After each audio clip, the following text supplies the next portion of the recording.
Council. I'm Mayor McNeil Smith. To my far left, Councillor Novick, Councillor O'Keefe, Councillor O'Toole. To my far right, Councillor Duck, Councillor Duncan, and Councillor Garnett.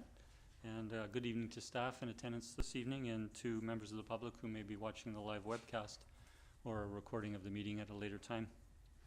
I'd like to acknowledge respectfully that we're holding our meeting this evening in the territory of the Saanich Nations, the Sawat, Sartlip, Pakwachin, Sycam, and Malahat First Nations, and we express our gratitude for their stewardship of these lands and appreciate their long-standing relationship with the lands that continues today.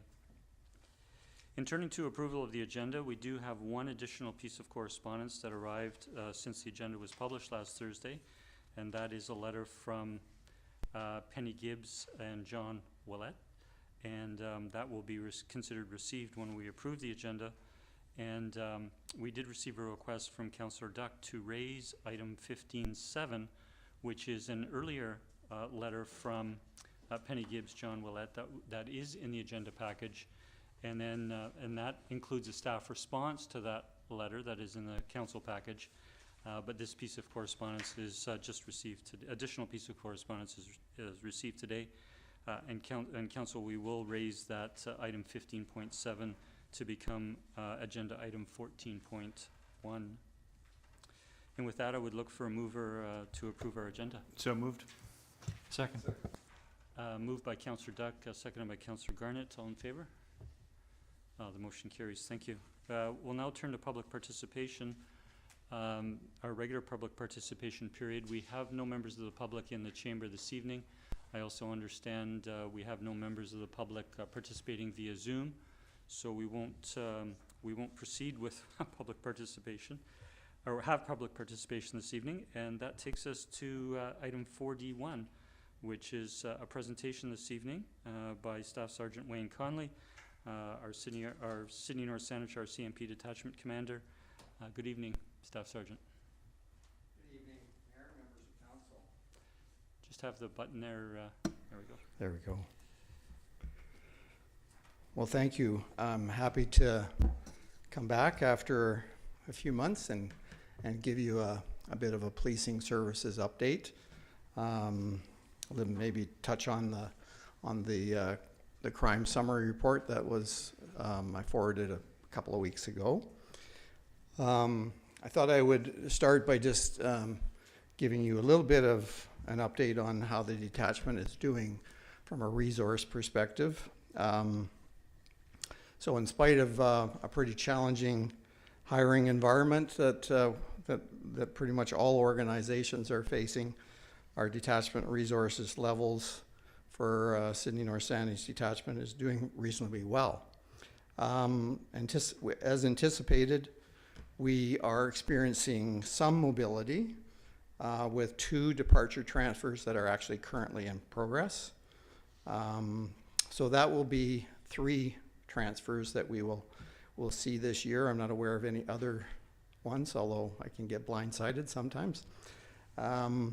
We do have 1 constable that is scheduled to transfer into the detachment within 3 months, filling a previous vacancy that we had.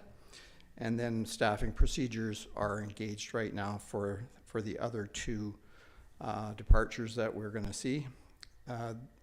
These transfers, though, take time, right? So often they're 6 to 12 months before we actually see a replacement, depending on a home sale, a home purchase, a move, and all of that goes with it. So it doesn't happen quickly. So combined with other resources that are off duty for medical reasons, the detachment remains around 85% staffed at this point, which is pretty favorable in consideration of other detachments I'm aware of. Our detachment is supporting resource relief in the disaster-stricken areas of the province. We're all aware of what's happening elsewhere in our province, and that involves a huge engagement of policing. So we have 1 officer that is currently deployed, and we are going to be rotating an officer every 5 days until things are stabilized. I expect that to be at least a month or whatever. And then also to be aware that any of these deployments for disasters, wildfires, is not a cost to the municipality. It's covered by the province. Our detachment remains actively engaged in crime prevention initiatives that are strategically aligned to the issues facing our community. Our community policing officers, you may have met Corporal Andy Sanchez and Constable Tim Cosgrove, support volunteers in the delivery of programs which supplement our frontline policing services. We've made some headway with that this year, and of course COVID had a huge impact on volunteer programs previously. So we now have the Speed Watch program supported by 18 new volunteers who monitor vehicle speeds on local streets. They assist with traffic calming measures and slowing traffic, and the information we receive assists us to identify problem locations. A high priority for our community policing efforts have been directed towards fraud scam prevention. We are seeing similar numbers for the number of offenses and losses to the previous year in 2022. With one exception, we had one huge loss, which really changed the numbers, but everything outside of that was similar to the previous year.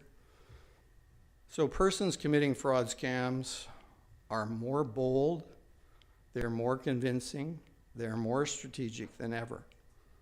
As a detachment, we continue with public service messaging, promoting awareness. We've done that at the Star Cinema. We do that at our street market RCMP booth. We do that through the Block Watch program messaging, and we've done it in the Town Talk articles and media releases.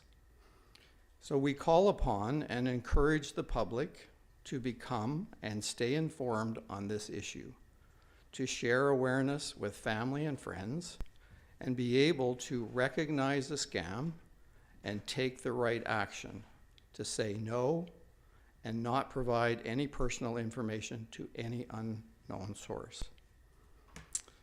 The Saanich Peninsula Restorative Justice Program provides beneficial alternative measures for suitable offenses. In recent months, youths involved in graffiti vandalism and other cases of mischief damaging vehicles and construction equipment have agreed to participate in a restorative justice process.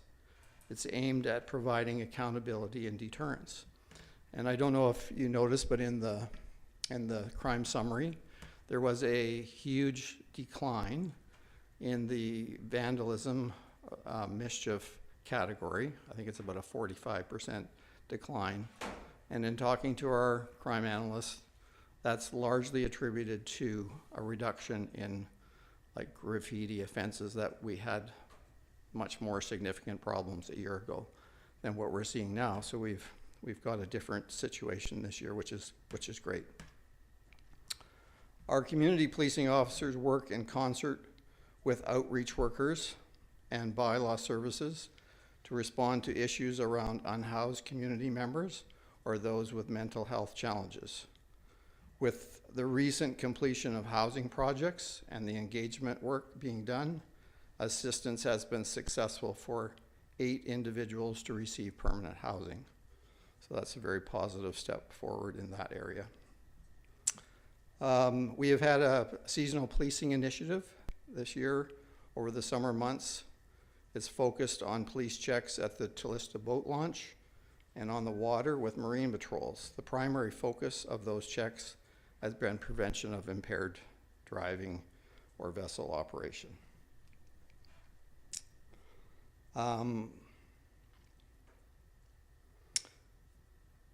In reference to traffic occurrences, there has been a moderate increase of 17% in collisions. Year to date, there have been 0 fatalities. A large number of these accidents occur in parking lot locations. I had our analysts look at the 11 injury-related, so the more serious accidents we've had, 5 of the 11 were pedestrian accidents. So something that we have a lot of pedestrians, a lot of crosswalks, so it's something I think that is a little bit of an issue in our community. So we're always looking to have people be informed about safe pedestrian habits.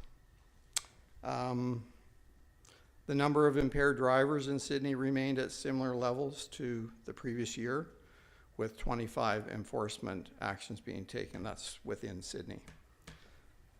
The number of calls where mental health is a contributing factor has continued to increase with 20% more calls. However, the number of persons apprehended and taken to hospital has decreased, I think by quite a bit actually. So some changes in progress in policing. There's just a couple of things that I wanted to mention. Court Services Branch are implementing a virtual bail program which involves the installation of video monitors in detachment cell blocks. Crown Counsel, Duty Counsel for Defense, Court Services personnel will jointly connect to a live feed to the detachment where persons in custody will, by police escort, appear before a judge for bail proceedings. So this is a new process. Before it was, well, not a new process, but a new way of doing this. Before it was just sort of like a phone conference, and now they want to actually have it as a live video feed. So that will take place outside regular courthouse hours. So this is like after hours bail hearings, weekend bail hearings, that sort of thing. Police will be responsible for the person in custody's access and security during the virtual bail hearing process. So that's a new thing. We're partway along in the technical equipment installation, which again is being done without cost to the municipality. That is going to be a cost that is picked up by Court Services Branch. And then I'm happy to announce that the province of BC and the RCMP are introducing a new auxiliary constable program. So don't know if you're familiar, but for many years our policing services were supported by a program with uniform auxiliary officers who assisted the officers in various things, road checks, foot patrols, all those kinds of things. Well, that's really been on hold for probably 5 years. It was a bit of a guess on my part in the timeline, but it's finally been sorted out. There's going to be a new program. It's going to be a tiered program based on a volunteer's interest, so at what tier level they want to be involved. And there's a training session that's happening in September, and we'll get a lot more information, but sort of looking forward to having a new program that will again support a lot of the things that we try to do in the community. And then I think I mentioned on the last report, the body-worn camera project is still moving slowly, but you're going to see that probably next year, that officers will be equipped with body-worn cameras. We have cameras in most of our police vehicles. They've been equipped. We've sort of been doing that as a staggered thing over a few years, and it's a positive thing for policing in terms of transparency and accountability and all of that, so it's very good. I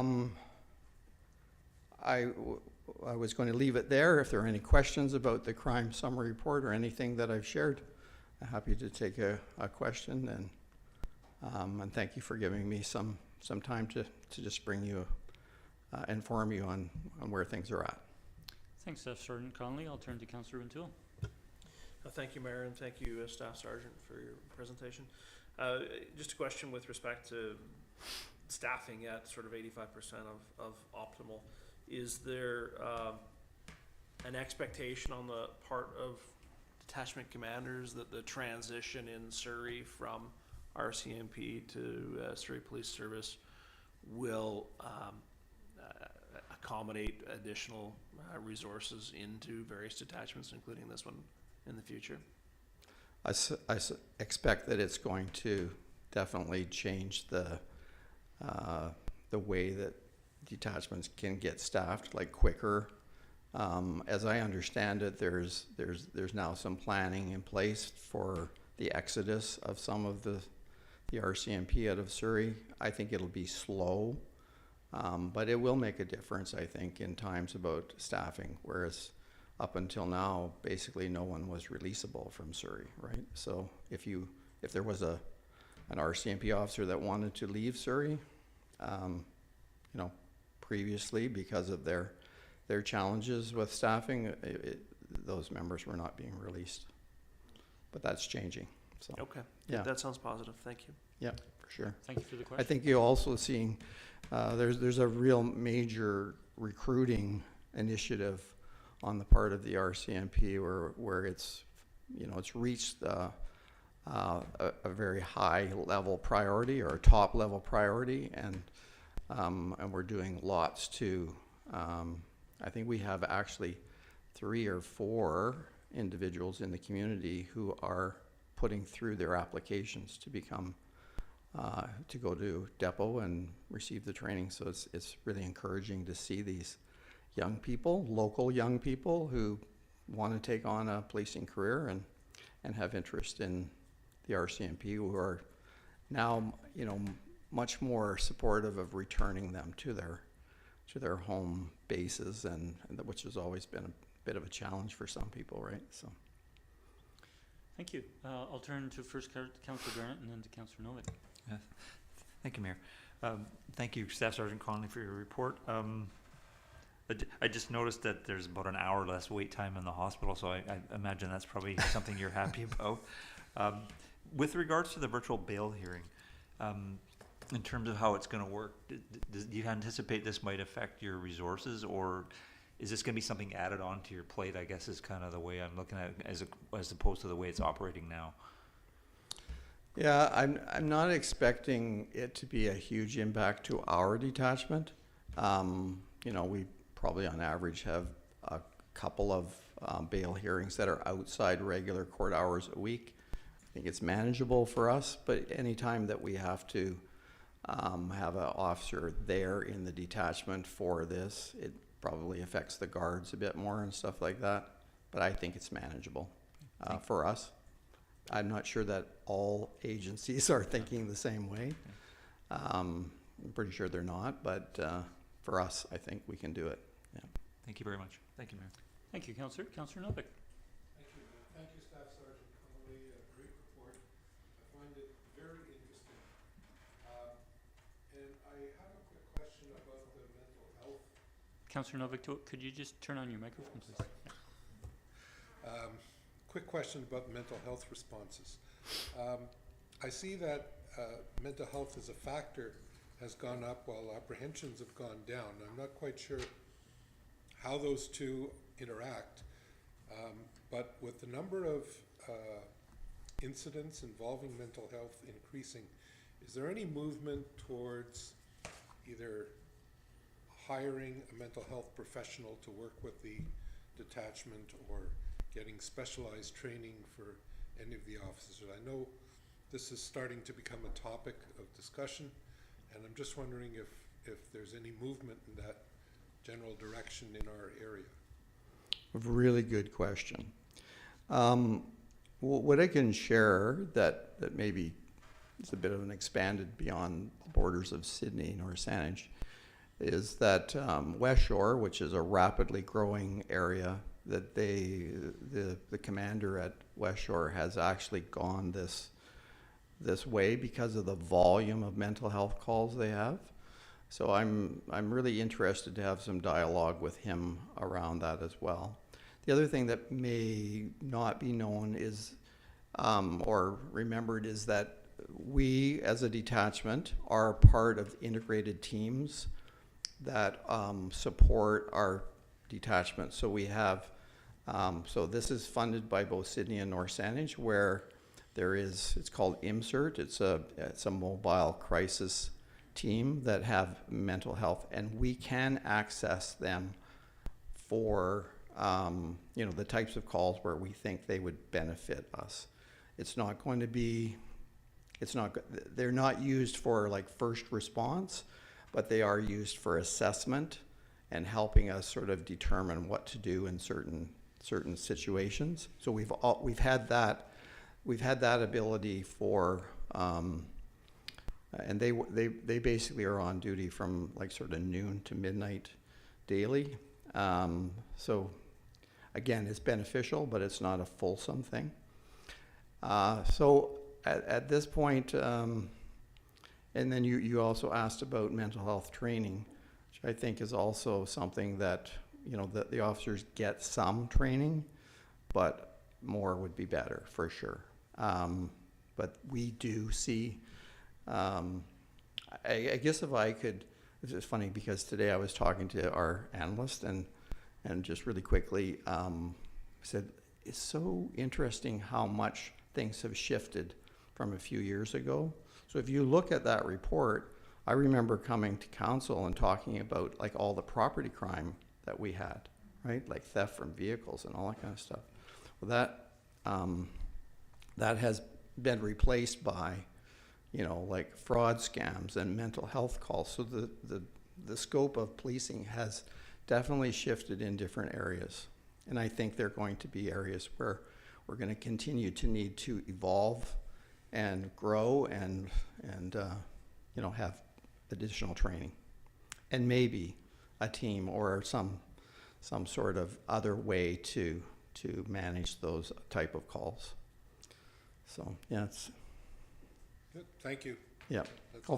Hopefully that's partially an answer to your question, but it's I it's understand complex. It's complex, and there's Yeah. no quick fixes Yeah, for this, and it's hard to be proactive when we spend so much time being reactive. that's true. Very true. Thanks, Councillor Novick. I'll turn to Councillor O'Keefe. Thank you, Mayor. Thank you for the report. I always look forward to this. Lots of interesting information in there, so thanks for putting it together. The area that I'm interested in is the increase in collisions, and also you mentioned lots of pedestrian incidents. And knowing that we just went through active transportation plan, the feedback we got from the community concerned about pedestrian safety and more sidewalks and that sort of thing. So I'm wondering if there's anything of note that you see in these pedestrian incidents in terms of, is it design of intersections, or is it just people not paying attention, that sort of thing? I recall that it seemed that 7th and Beacon seemed to be a common place for pedestrian incidents, and I think we've made some changes there. So another question kind of related to that is, as a result of those changes, have you seen a decrease in pedestrian incidents in that intersection? Also a good question. I wished I'd have known it before I came. Oh, Then I could have looked at those, those accidents. But what I can say is that, like in a general sense, I'm not alarmed by the number of, like the 17% increase, the number of accidents we have in our community. They're not concerning to me in terms of severity. We're not having fatalities. Any accident is one too many, of course, but they do happen. They're going to happen. In terms of the pedestrian accidents, I think it's more of a case of attention on both parties, drivers and pedestrians. But I'm happy to have a look at those 5 pedestrians, because your question intrigues me as well, and just forward an email through Randy that he can forward to you, and just give you a little bit of a more specific answer to that question. oh, sure. Thanks. I guess and maybe staff already get this Sorry. information.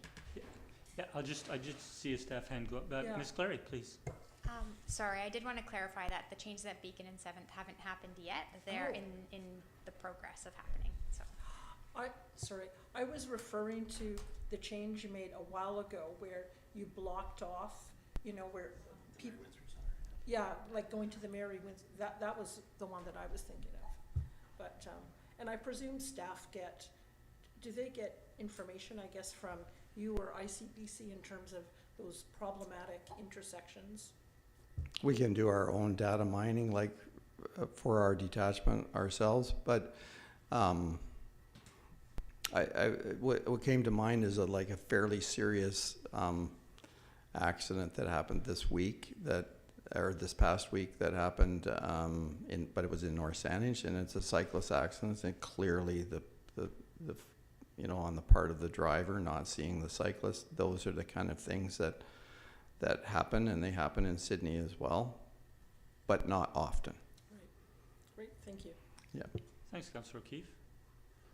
I just had a couple of questions, Staff Sergeant. One is positive to hear good to hear the positive outcomes from the restorative justice activity. Perhaps it's a complex answer, but how is restorative justice funded? It's funded by the town and by North Saanich. So they're volunteers, but they do require a small operating budget that so they have sessions where they meet, and they have like gatherings with the offender and the victim, or circle, I guess you could call it, and then they go through a process. I think their budget is like probably $2,500 from both municipalities that supports them through the year, and that's really all they've needed. They have a dozen or more active volunteers. They get referrals from both Crown Council and direct from the detachment, and it's a very appropriate way to deal with certain types of offenses involving certain types of offenders, first-time offenders, youth offenders, those kind of things. So, And roughly how long would the program has the program been in place? more than 20 years. It actually, it actually involved when I was the operations NCO and worked with a fellow by the name of Peter Bird and others that were involved in the origins of the Saanich Peninsula program. They're great volunteers. They do a great job. They're well trained, and I'm really happy to have that resource. Yeah. Thank you. Well, and thank you again on behalf of council for your report and taking all our questions this evening. Thank you. Thank you. Have a great meeting. Thank you.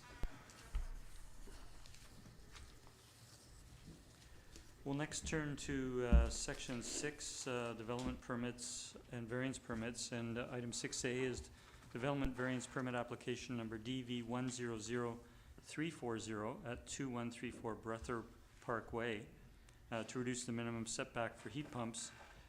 Council has considered this at a previous meeting. Notice has gone out to neighboring residents, and we've had no submissions as of tonight's meeting, and we do have a recommendation. Councillor Rintoul? I'll move that the application be approved. Second. Moved by Councillor Rintoul, seconded by Councillor Garnett. Any discussion? Seeing none, all in favor? The motion carries unanimous. Thank you. We're next turning to section 7, adoption of minutes, and I would look for a mover for the minutes to adopt the minutes of our regular council meeting of July 17th and our special council meeting on August 14th. So moved. Second? Moved and seconded. Any errors or omissions in either minutes? Seeing none, all in favor? That motion carries unanimous. We have no business not completed and no rise in report from in camera, so turning to section 10, Mayor's Report. I have two things this evening. The first is on the agenda. It's the CRD board highlights from the CRD board meeting of July the 12th. I didn't have anything, I think the reports are very full, particularly with the links to the meetings and the information at the meetings. It's being received by virtue of being on our agenda, so we don't need a motion. I'll turn to council if they have any questions or comments from the report. Otherwise, I'll go to my second item. Councillor Duck. Yeah, I don't know if this is in your second report, but I was intrigued by the move by CRD board to move forward on the food development program. And just wondered if you, because that falls on, I think one of the first properties falls under parks, which you're the chair of. I'm just wondering if you've got any additional information beyond that report, just to give us a perspective. I don't have any information beyond the report, other than to say that this started in the CRD Planning and Protective Services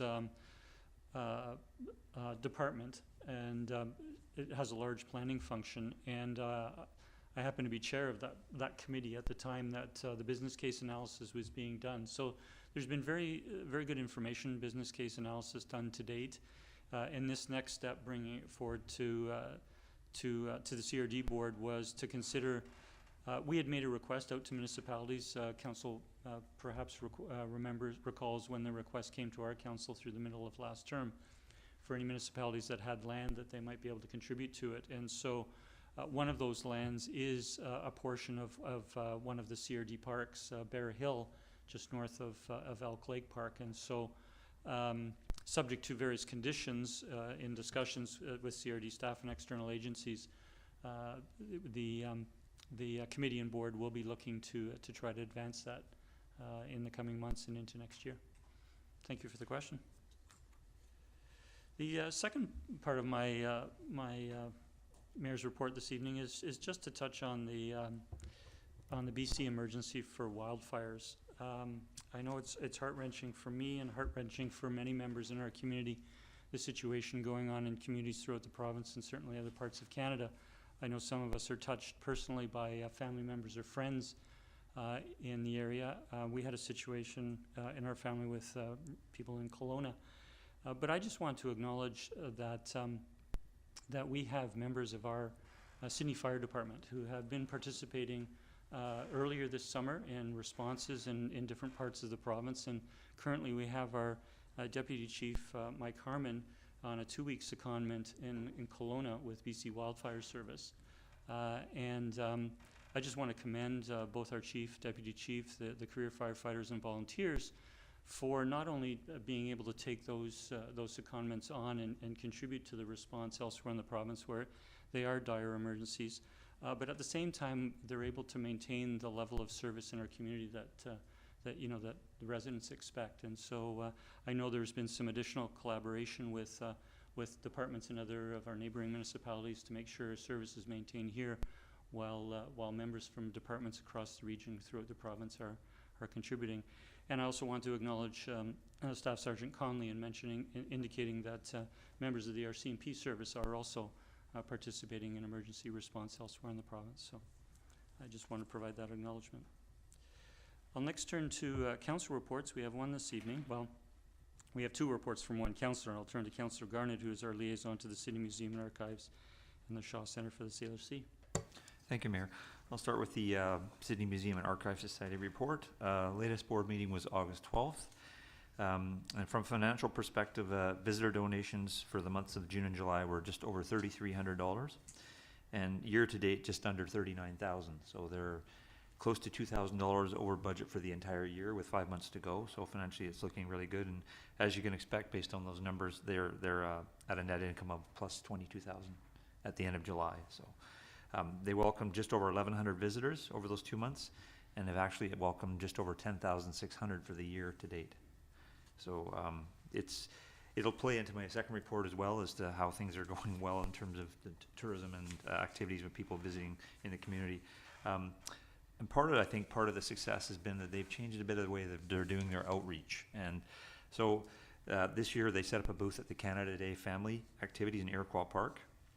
And they've also set up a booth at the Sydney Street Market event every week. And they've actually had over 2,500 people engage them there. So it's pretty fantastic. And when I went to the BC Aviation Museum event this weekend, they were also there as well. So really making an impact and getting out in the community to let people know they're there and the information they provide. The Snapshots exhibit will be ending very soon at the end of August, and the next exhibit is going to be the Laundry Room, and this is going to be partnered with the Articulation Textile Group, displaying the textile work of 3 local artists along with some of the textile items the museum has, and it's intended to run from September until mid-November. And that's it for that report. Just before you proceed, I'll just turn to colleagues if there's any questions or comments. Seeing none, please go ahead. Okay, thank you. And the Shaw Center for the COC, the last board meeting was July 25th, and again, tying into what I was just saying earlier, just showing how it's been great in the town this summer. Their earned revenue was $13,000 over plan for June, and that was the best June they've had since 2009. And then they followed that up in July by actually being $30,000, more than $30,000 over plan, which again was the best July since 2009. And for the month of July, they actually had a whopping 10,000 visitors. So they've been busy, and I think from the looks on the face of the staff and the volunteers, it shows they're tired, but they're working hard. And I got an update last week, actually, August 15th, they had 500 visitors that day, and it was the largest they've had in the summer to date. And one day short of half through the month, they've actually reached to 74% of their monthly planned earned revenue already. So that's looking like another banner month for August. Storm the octopus has been released back into the wild. They have another octopus, and I've not been made aware of any name yet, so I can't pass that along. And they usually have a naming competition of some sort. So, and all 3 screens, for those of you who've been there, are now functioning. There was they had fixed to 2, and the third one is now operational in the main gallery, so it enhances the visitor experience.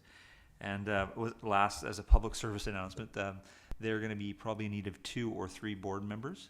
So anybody who's looking to volunteer in the community, there will be a job description put out, and feel free to contact the center if you feel like you have the skills that you can and want to provide to the community. Thank you, Mayor. Thank you, Councillor Garnett. I'll turn to colleagues briefly. Any comments? Thank you for the positive updates. We'll next turn to committee reports, and the first under 12A is the Saanich Peninsula Accessibility Advisory Committee. And we have on our agenda the minutes from the July 27th meeting. We don't need to receive a motion to receive them, but I will turn to Councillor O'Keefe if you have any comments from the minutes, or if colleagues have any questions. If not, I'll turn it over to you, Councillor O'Keefe, to proceed with taking us through the 2 recommendations. Sure. So I don't have any additional comments on the minutes, unless council members have any particular questions on any of the items, and if not, I'll just go right into the recommendations then. So the first recommendation, the committee recommended, and I move, that the town of Sidney make an application to the local community accessibility grant program after the accessibility plan is adopted. I'll second that. We have it moved and seconded. Councillor O'Keefe? And this was actually something that staff brought forward in terms of a grant opportunity that has come available. And so they wanted some guidance from the committee. Should we go forward with some sort of project now, or wait until the accessibility plan was prepared and then decide what to do? And it was staff's preference that we wait till the plan is completed, and the committee concurred with that. Thank you. Any further discussion? Seeing none, all in favor? The motion carries unanimous. Please continue. Okay, the second recommendation, and I'll move, that Central Saanich, North Saanich, and the town of Sidney give consideration to incorporating Ministry of Transportation and Infrastructure's Technical Bulletin T02/2020 into municipal design standards for any crosswalk that does not conform to current Manual of Uniform Traffic Control Device pavement markings. Do we have a seconder? I'll second that. Seconded by Councillor Novick. Just before proceeding, I realize you were reading from the motion within the minutes, and it made reference to Central Saanich and North Saanich. If we could just perhaps strike those 2 municipalities and just Thank you. include the town, but thanks, Yes. Councillor O'Keefe. Thank you. Please go ahead. Yeah, and so this was something brought forward by one of the visually impaired members of the committee. And what they brought forward in the report was that in recent years, local governments have started to install crosswalks to demonstrate support for, particular community causes, sometimes like our rainbow sidewalks, or sometimes cultural or beautification projects. And these can often be problematic for the visually impaired when they're at an intersection if they're not, there's certain things that you have to do to make it more, visible for them. So that's what this recommendation was about. and staff was supportive of this wording, in that we're not really directing staff to go ahead and do this, but just asking them to give consideration to incorporating this. Thanks, Councillor Keefe. Any discussion? I'll turn to Councillor. I'll turn to Ms. Nelson, our corporate officer. Just a correction that it should read T-02/2022. There's just a typo. Instead of 2020, it's Oh, 2022. Yeah. Thank you. Thanks, Ms. Nelson. Thanks. Seeing no further discussion, I'll call a question. All in favor? And that does carry unanimous. Thank you. Thanks, Councillor O'Keefe, for taking us through those. I'll next go to item 12B, which is our Committee of the Whole meeting of August 14th. We do have the minutes on our agenda. I'll just ask if there are any errors or omissions. Seeing none, I'll turn it over to Councillor O'Toole, who chaired that meeting, and to take us through the two recommendations. Thank you. Committee of the Whole recommends, and I so move, that owners and tenants in occupation of property within 75 meters, 246 feet of 10129 5th Street be notified regarding Development Variance Permit Application Number DV100342 to increase maximum fence height to 2.1 meters and to increase maximum combined retaining wall and fence height to 2.1 meters, and that any written correspondence received be forwarded to the council at the time of consideration and approval of the variance. Second. Yeah, moved by Councillor O'Toole, seconded by Councillor Duck. I'll turn to the movers if there's any discussion. Seeing none, all in favor? Oh, I'm sorry, Councillor Garnett? We're on recommendation 1 under 12B. Sorry, I'm just looking at the minutes here as opposed to what's on the agenda, and it makes reference to fence height to 4.1 meters, not 2.1. Okay, I'll just turn to staff for a moment for clarification. Thanks for raising that.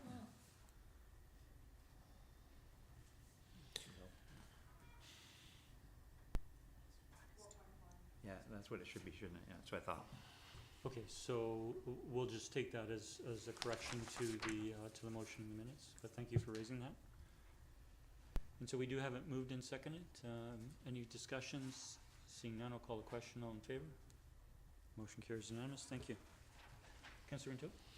Thank you. Committee of the Whole recommends, and I so move, that owners and tenants in occupation of property within 75 meters, 246 of 9490 Maryland Drive be notified regarding Development Variance Permit Application Number DV100343 to reduce the rear yard setback from 5.5 meters to 5.34 meters, and that any written correspondence received be forwarded to council at the time of consideration and approval of the variance.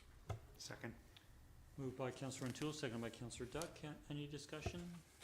Seeing none, all in favor? Motion carries unanimous. Thank you. Thanks, Councillor O'Toole. We'll next turn to section 13, which are staff reports. We have 4 this evening. The first, under item 13A, is our corporate logo redesign. And I'll turn to Ms. Judson, our Manager of Communications, to introduce, please. Thank you. So Council's being asked to consider a new corporate logo design for the town of Sidney. And a logo redesign was included in the 2023 budget because of concerns with the current logo. In particular, the cursive font and the blue tagline of the logo don't meet accessibility standards for legibility. The logo also closely resembles the BIA logo, and it's been used by businesses to print different types of clothing. And these are sold in stores here in town, and that's really weakened our logo in terms of its use as an official government identifier. The town worked closely with the community in redesigning the logo. We held two public engagement periods which revolved around a survey, and those were promoted through our webpage, through social media, and quite extensively by media coverage. The first survey took place before the logo was designed, and that was to seek input on color palette, on imagery, and on fonts. We received 235 responses, which is not a huge number. That input was used by the consultant. We hired local consultant Full Creative to take that input and also work with staff to develop 2 draft logos to consider. And those logos were then shared with the public so that the public could let us know if they had a preference or any further comments. And we received a lot of feedback on that, nearly 1,200 survey responses and quite extensive media coverage. The logo that we're recommending today features Bevan Fishing Pier, and that did come through as a clear favorite. The comments that we received were quite valuable in helping us create some changes to the logo. In particular, the pier image was simplified. We dropped the dark blue color that had been at the forefront. Some people found that a bit dull or ominous. And we also shifted the lettering for by the sea to a lowercase, making it a bit more friendly. And so we find that this new logo that we're recommending today, it's more accessible, more modern, more professional, and we feel it's one that community members will take pride in and see some of the best of the community reflected back at them when they see it. In terms of accessibility, which was an important part of this process, we've been using the BC Government Accessibility and Inclusion Toolkit for guidance with a focus on legible text. And the text that you see in the recommended logo complies with those guidelines. So it uses a sans serif font. There's high contrast between the dark blue color of the text and the white background. We've made the tagline by the sea optional so that we can stick to the requirement to make the font always 12-point size or larger. And we're also going to be developing corporate brand standards, and those will come with size requirements and also background color requirements. So this wouldn't be put on top of a light blue or a dark color that suddenly makes an accessible logo inaccessible to read. If the logo is approved today, we would begin rolling it out in September in concert with the new website. And so it wouldn't be right at the start of September, it would be later in the month when the website launches. And then you'd see it appearing in advertisements and posters, town talk, email signatures, other corporate items. And we would also undertake communications to specifically explain this change. We not only want to involve the public, we want them to understand the rationale behind it and how we got to this purpose, so no one feels this just sort of snuck up on them without explanation. And thanks for considering this. I'm happy to answer any questions. Thank you, Ms. Judson. So I will turn to colleagues for any questions on the report. Councillor Garnett? Thank you, Mayor. Thank you, Ms. Judson, for the report. 2 comments and 2 questions. One, I was very happy to see that we found somebody local to do the work. I thought it was a great steal on your part. When I first looked at it, I have to admit, I'm like, I kind of wanted edging or borders around the picture, but then I went further into the report and saw the, I believe it's the tri-municipal poster example, and I thought, you know what? There's more continuity given that the other peninsula municipalities have something very similar. So it would look odd, I think, if it was different based on what they've put forward. So my 2 questions are, was the budget we provided with you adequate? Yeah, we've stuck within the $3,500 budget. I think Faux Creative have given us very good value for that money because we have provided lots of, it's been a very iterative process, and they've been really positive when responding to the feedback we've received. And last question, Mayor, if I may. With the fact that we did this because it didn't meet visual accessibility guidelines, so I guess my thought when I looked at this report was, so have we had any feedback that indicating that what we intended to do here is actually meeting what it was supposed to for that segment of our population? Or is it too early to tell? Well, in terms of comments, the first iteration that went out, we did hear feedback on the fact that the by the sea was actually cap locks at that time, which isn't ideal, so switching to lowercase made that more legible. And there was some feedback questioning whether we should be including our tagline at all in the logo. I think that in terms of how well this is embraced, it's really gonna, like, time will tell how well it is embraced. It's always a bit jarring for a community, especially the more attached people are to a community, the harder it is to change the logo. So that'll take some time. But I think that when you have standards available, like BC standards for legible text, and you can meet those, that makes me feel pretty confident that we're hitting that requirement. Great. Thank you very much. Thank you, Mayor. Thanks, Councillor Garnett. I'll turn to Councillor Keefe. Thank you. Sticking with the accessibility aspect, so it sounds like there's these provincial standards you've looked at them, and so I guess what was in my mind is, you know, should we be sending it to the accessibility committee for review? I guess I'm sort of torn on that, because I think maybe there's one person on there who's visually impaired that would have anything to say about this. Do you know if did you hear from anybody on the accessibility committee in regards to this, or? No one identified themselves in the comments. I certainly read and categorized all the comments, but I Okay. don't know that an individual from the committee made a comment. Right, okay. But it sounds like there's standards that are out there, and this kind of meets those standards. In the text, we made sure we met those legibility standards, and that's where I felt accessibility was critical.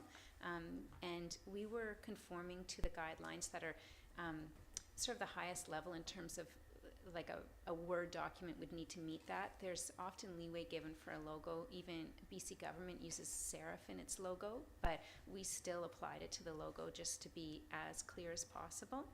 If you are looking at the graphic itself, and there isn't guidance from the BC government on developing like an image to go, you know, in terms of making that accessible, they have guidelines for presenting images on websites and making sure there's descriptive text.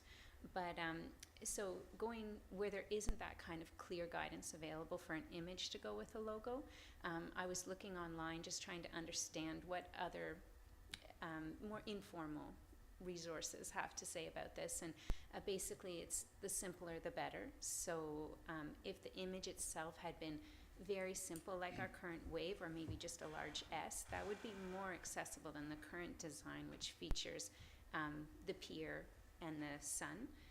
But in this case, it was a matter of trying to find that balance, because when we went out to the public and presented different options, the waves were an option, kelp was an option. Those both could be very simply done. But the public showed this preference for beacon pier with the sun, and so that was going to be more detailed. We've simplified it about as much as I think we can, and I think we're putting the right emphasis on making sure that the text itself is very legible and meets those standards. And so in terms of bringing this to the committee, I feel it would be not a great use of their time, since with text we followed the guidelines, and with the image itself, we've made that choice to let the public shape it more. Okay, yeah, okay, thanks. So in terms of the design, I was initially not as concerned about the color palette. However, now that I've looked at it a few times, it's kind of growing on me. The only thing that, when I'm comparing the original one to the current one, the pier there hanging out on its own without, I see, you know, you've taken those three blue sort of waves off. I don't know, it seems to me it needs something there, so that would be my only comment. Like, it seems to be more complete with maybe not all three of those waves, but maybe it's just one wave to show, because when I look at the second one, it's not immediately clear to me. So that would be my suggestion. I won't make a motion to amend at this time, but I'll just throw that out there to see what other colleagues have to say. Thanks, Councillor O'Keefe. I'll turn to Councillor O'Toole. Thank you, Mayor.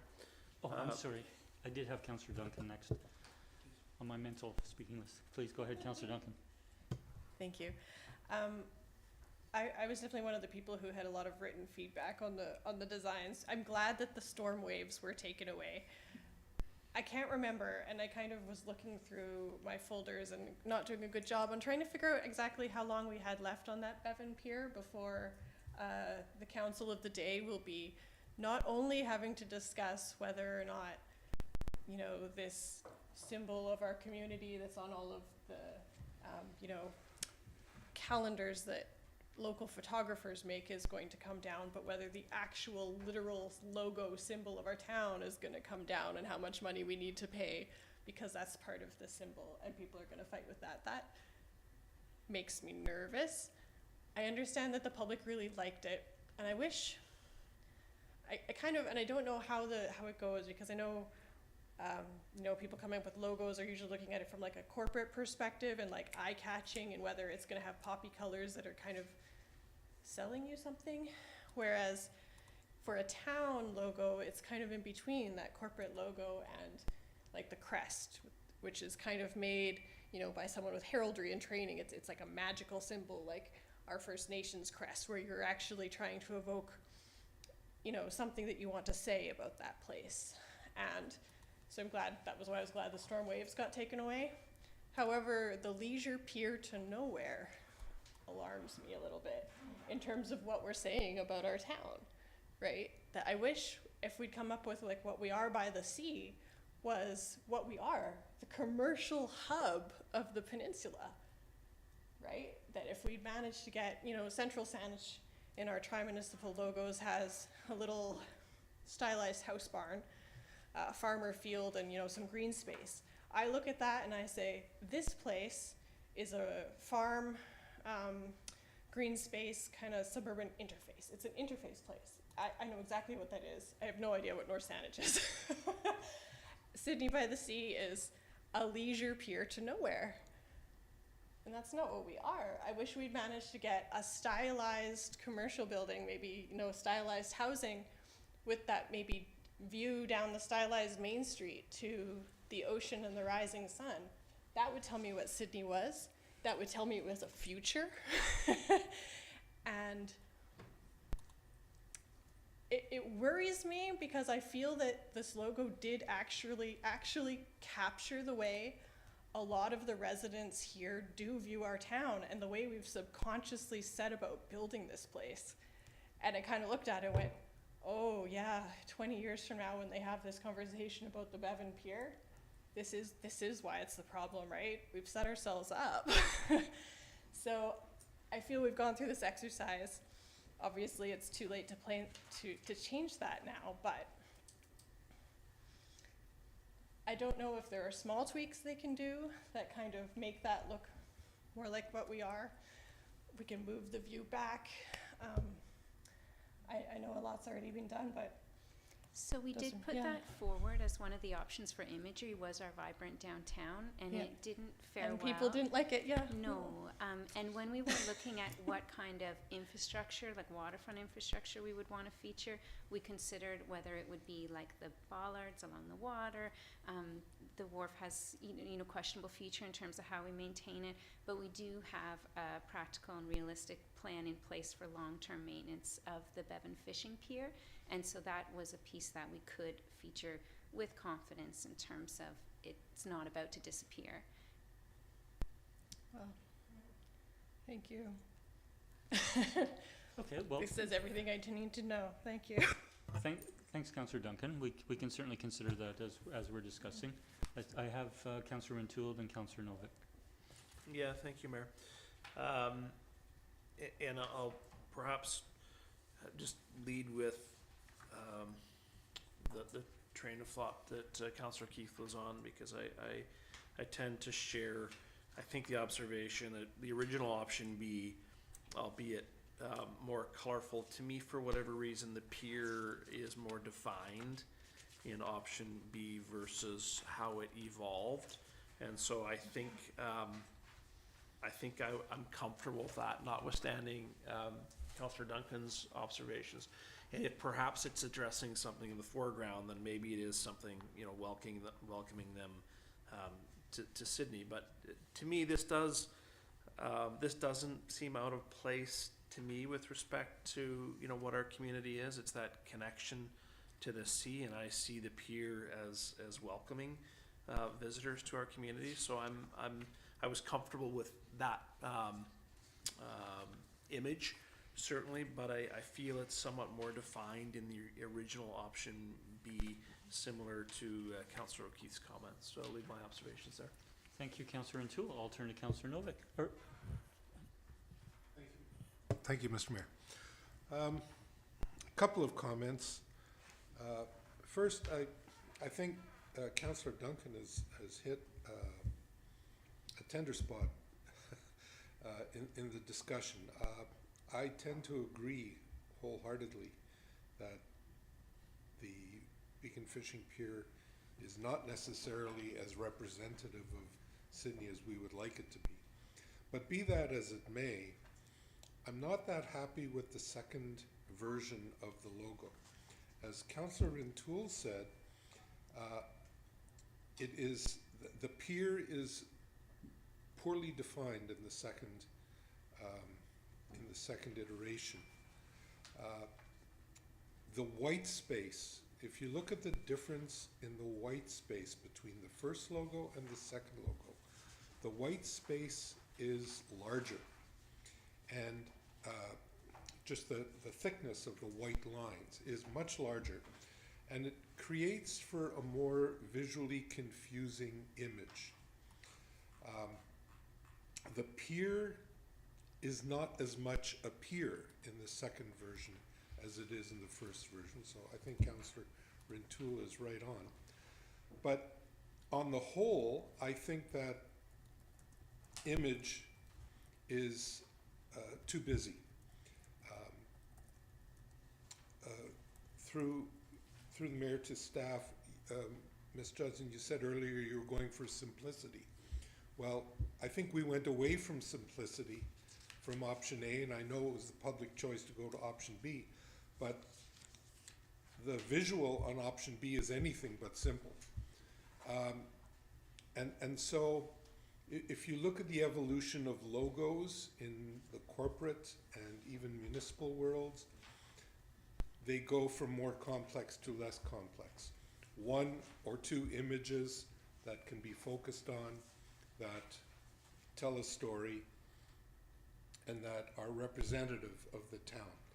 I don't think we've hit it with the second image. I agree with Councillor Rintoul. I like the first image better. I'm not opposed to the blue waves, although we're adding another color there, but that color is in the lettering for the word Sidney anyway, so it's not like we've picked another color to add to the palette. So I think I'm rambling here, and but my point is that I feel that we could have done better. I think there have been some very valid points raised both by Councillor Duncan and Councillor Rintoul, that if it were up to me, I would send the logo back to the drawing board and have a little more work done on it before I'd be ready to vote on it. Thank you. Thank you, Councillor Rintoul. We appreciate, or Councillor Novak, we appreciate your views along with other council members. We do have three of us who haven't spoken yet, and I might suggest that we could share our views three of us haven't spoken yet, and then we can consider a motion arising. I may speak to a consensus view. So I'll turn to Councillor Duck. Yes, thank you, Mayor. I expressed my concerns through to staff earlier that I'm not sure the representation of the pier is the right element for Sidney for a number of reasons. One is, as Councillor Duncan put up, is what's happened to our logo down the road. We're going to have to change it and resell it, and Ms. Judson noted that it takes a long time to sell a identity into the community. I also agree with I feel like if we were having the pier, and I'm not in favor of that, it is kind of hanging out there. And I'm thinking of that even if you look at the representation that was in the report of the three different municipalities here. I'm not sure if somebody outside the municipality would look at it and know what it is. And that's my concern, is that if I look at North Saanich's, I know that's a heron. If I look at Central Saanich, I know that is a farm. And so I think we need something a little bit more representative of Sidney. And I'm not saying I know the answer to that, but that's my concern, and I think that we're not there yet. And as Councillor Novak suggested, I think back to the drawing board. Thank you. Thank you, Councillor Duck. I'll turn to Councillor Garnett to, have you spoken? Yeah, but do you wish to make comment? I do have some comments, but I want to give colleagues an opportunity. Sure. Thank you. Yeah, and actually another question just came in my mind. So through you to staff, the waves that are being referred to at the bottom, is the fact that they're there in that color and the same in the lettering an issue for, in terms of visibility, in terms for with the people with visible accessibility issues? Like, is that one of the reasons why the blue? Cause I'm not really necessarily torn and hold to those waves, but I was wondering why they were removed. No, it would be very easy to put those waves back in, Okay. or even to create a calmer sort of image there, just to anchor that image more. I think what some of these comments are suggesting is that in an effort to simplify the image, we may have lost something, like maybe the white spaces got a bit too large, or we missed the weight of that dark blue at the bottom of the image. So that's not hard to do to bring that back. Okay, thank you. Yeah, I mean, I don't see an issue with that, because I think I like the fact that Sidney by the Sea is now contrasting away from the image. So I think when you have the dark blue waves there, you kind of lose it a bit. So I actually like the fact that there's that difference in coloring for me, from my perspective. You know, the town, for whatever reason, decided the Bevan Pier was what they liked. I guess I must be different in terms of my interpretation, because when I see it, I see a pier. That is what I see. I think the color scheme is, you know, it wouldn't be my favorite choice, but I think it works with what's in here. And to be honest, I haven't heard anything negative from anybody in the public. So, I mean, I'm satisfied with what exists here and what you brought forward. Thank you, Mayor. Thank you, Councillor Garnett, and thank you everyone for sharing your views. I have a couple of things to share, and one is that we can see from the comments. First of all, I appreciate the engagement process that's occurred. First, it was an engagement process with regards to imagery, and then a design consultant was approached and came up, and then we went out, and we've had a substantial response, and I think there's a large measure. I think it's in excess of 750 people supported this image with the pier. And so my comments is that while I appreciate the comments with regards to the pier, whether or not it's representative of our community or not, I think what our community for the 20-some years that I've lived here, and then earlier than that I was here from 89 to 91, is that we've always considered, the community has long considered itself a seaside community with a connection to the water. And I think when this logo the logo that we're currently using came to be around 2012, I think it was, so about 10 years ago, by the sea was an indication of that sentiment within the community.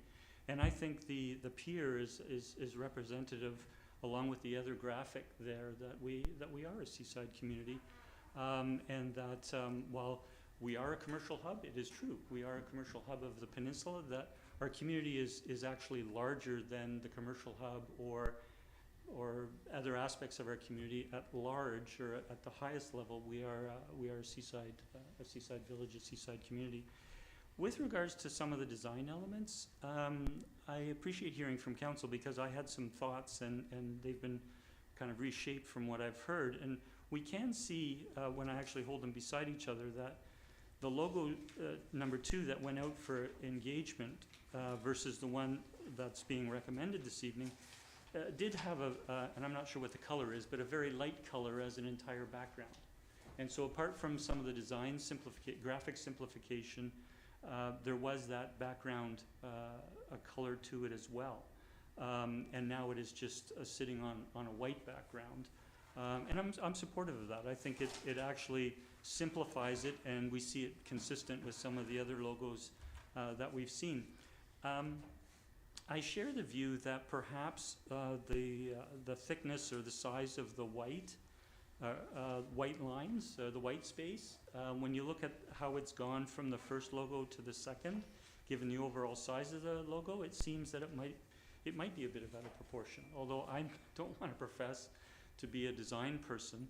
But I also see the points made by colleagues with regards to the, I'm going to call it articulation or design of the pier, that you can make it out easier as a pier in the original graphic. And I might suggest that if the white space was made smaller, and that the pier itself was made just a little smaller within that last design, that it might articulate better or might present better as a pier. But those are my comments.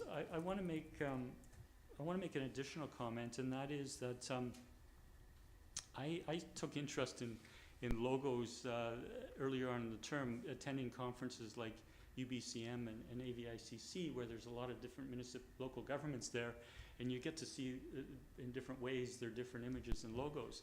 And then I can recall at the South Island Powwow on September 30th last year, all 13 municipalities, virtually all 13 of our Capital Region municipalities, their logos were included on a page as sponsors for the South Island Powwow, and it was interesting to see all the logos. So I actually went back to that design, and 6 of the municipalities did not have their what I'm going to call their jurisdiction included in their logo, and 6 of them did. So City of Victoria has City of Victoria in their logo. Oak Bay has District of Oak Bay in their logo. Esquimalt has Township of Esquimalt in their logo. Souk does as well. Highlands does as well. However, 6 municipalities don't, and some of those municipalities are municipalities that have more recently changed their logos, including North Saanich and Central Saanich. But for me, I'm supportive of the recommendation to go with this logo, and we may wish to send it back for a tweak. Appreciating that we're actually approving 2 logos. Staff will have the ability to use either just Sidney or Sidney by the Sea, and we've already heard report or introduction from Ms. Judson in situations, and we see some examples in the report where one or the other might use. But after we make whatever motion we make with regards to this logo, I would like to make a motion arising with regards to actually including Town of Sidney, or Town of, in this logo, in addition to these 2 logos, so it gives staff flexibility for using 3 logos. I'm not motivating to that at the point. I just want to indicate that I'm going to make a motion arising to that effect, and it shouldn't impact the motion that we make with regards to the 2 versions of the logo that we're looking at this evening. So those are my comments. I'll just offer Ms. Judson an opportunity if you wanted to respond to any of the comments that you've heard. No, I think I responded to the piece about the fact that we can bring back that blue if there was an interest in seeing the darker blue back in the image, and we can make the white space smaller. So if that's the point of discussion at this time, then I think I've shared what I can. Yeah, I guess I'm a bit biased because I did have a member of the public share that they thought the dark blue in the front were boulders on the edge of the water. So I think the waves with the lighter blue are fine, but I will leave it to others to make that call. I did see a hand from Councillor O'Keefe for a second time. Well, I was going to make a motion Please go ahead. if we're finished with questions. So I'll try this, and maybe I'll Can I just a suggestion? I'm not going to Okay. actually make the motion, Yep. but just if it's a referral back to staff, yes. that we ask staff to consider a redesign based on the feedback from council this evening. But I'll let you word it as you wish. Okay, well, I guess I get your point, but there's been quite a bit of different feedback. You make the motion that you So, want to make.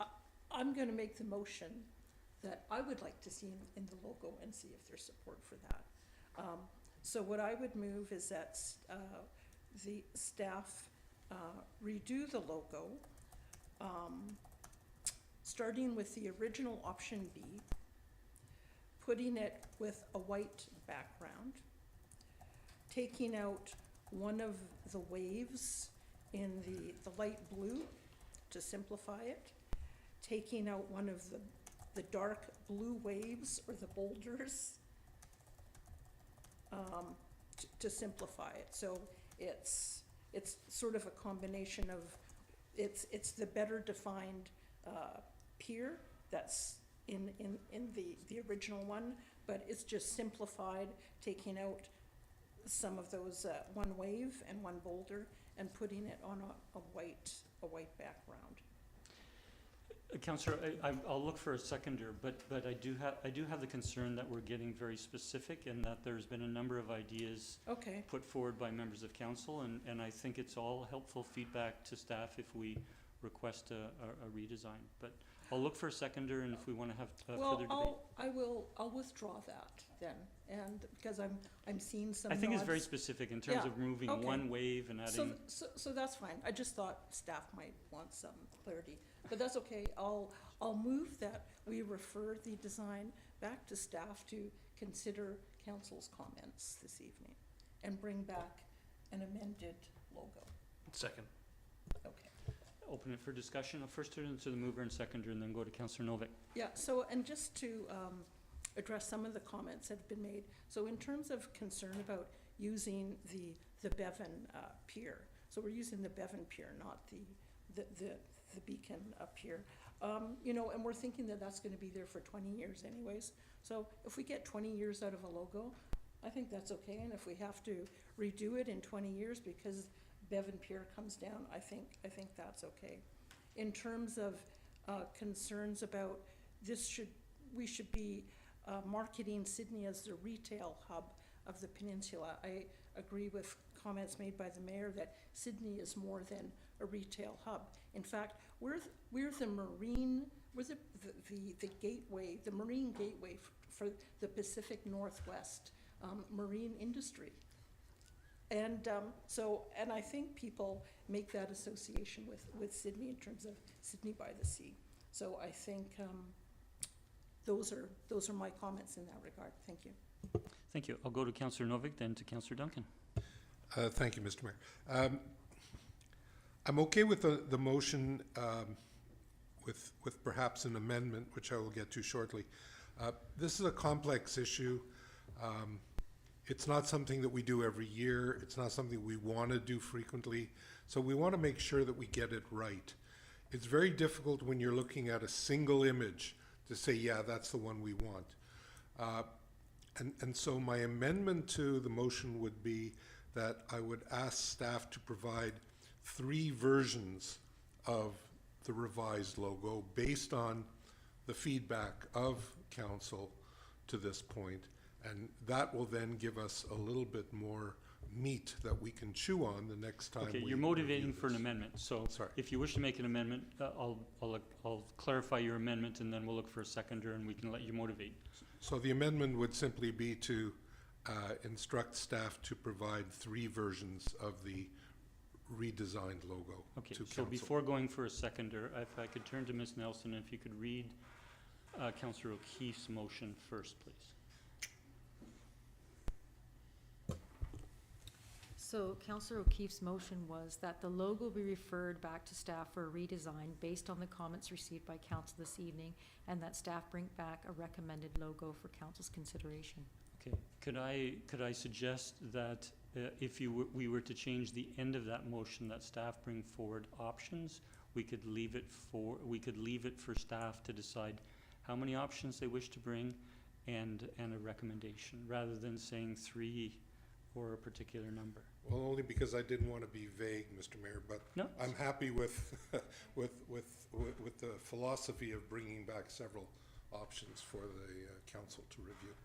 Okay, so again, if we could just suggest changing the wording at the end to include the word options. Perfect. So we would say that staff bring back options, recommended options. So just before, I'm going to turn to Mr. Humble. Thank you, Mr. Mayor. So just to be clear, so when we say bring back recommended options, we're talking about minor iterations of the same logo, correct? Yeah. Okay. And so there may be 2, maybe 3 iterations of a revision of this particular Of logo, this and particular then logo. staff recommending Right. one of those for whatever reason, if they choose to do so. Okay, thank you. Councillor Keefe, sorry, did I see a hand? Yeah, no, I was just gonna say recommended, and it doesn't, the wording, I'm fine with the wording. Okay. Councillor Garnett? Point of order, Yes? Councillor Duncan was next. Okay, so I do have, after Councillor Novick, I have Councillor Duncan, then Councillor Garnett. Yeah, thank you. You know what? Now that Councillor O'Keefe is happy with the staff's wording, I'm not going to say anything more about it. She's happy. We can move on. They do wish to clarify, I never said that we were a retail hub. I feel that would be synonymous with the leisure dock to nowhere. We are a commercial hub. I should have said commercial and industrial. We should focus on a town that makes things that are useful, has the future. Thank you. Thanks for the clarification, Councillor Duncan. I'll turn to Councillor Garner. Thank you, Mayor.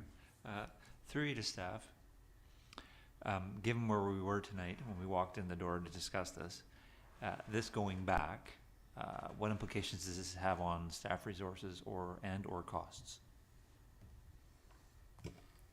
In terms of these tweaks, we already have many different versions of this logo, and the main challenge that we would see here is rolling it out at the same time as the website. If we're bringing back different versions that we have, it's just another delay for it. Yeah. It would be really nice if this could roll out with the website. We could also hold off on the website, but if we're sticking with this current design, I don't see a lot of staff or consultant costs increasing for that if we are going with this design. If I may, and you consider the timing, given that what seems to be not major changes, but given what you stated earlier, that you can still fit with the timeline that you're hoping to make as far as the rollout of the website? Just depending on the next staff, like when it gets on the next council agenda. I would just say that we have many of these already in our files, so I don't know if it makes sense to have another council meeting where we're like, it could be like this or this or this or this. You know, there's a lot of tweaks we could based on this input. If we're comfortable with this design, we could choose the one with the white background that had the greater detail. We already have that. So I'm just not sure process-wise if this is the best way to go about it, but going about it that way might increase council's comfort level, and so that's okay. Thanks, Councillor Garner and Ms. Thank Judson. you. I would take from the intent of this motion is that it would come back to council. I do appreciate that our next council meeting won't be until, I believe, September 13th. I'm not sure how that impacts the rollout of the website, but I would hope that council would make a final motion at that meeting in the first council meeting of September. Councillor Garner? No? Okay. Any further discussion? Seeing none, I'll call the question. All in favor?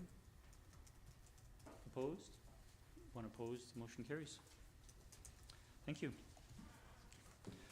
And I will make a motion arising, and the motion arising that staff also bring forward a version of the logo, including town of, with the designs that are brought forward.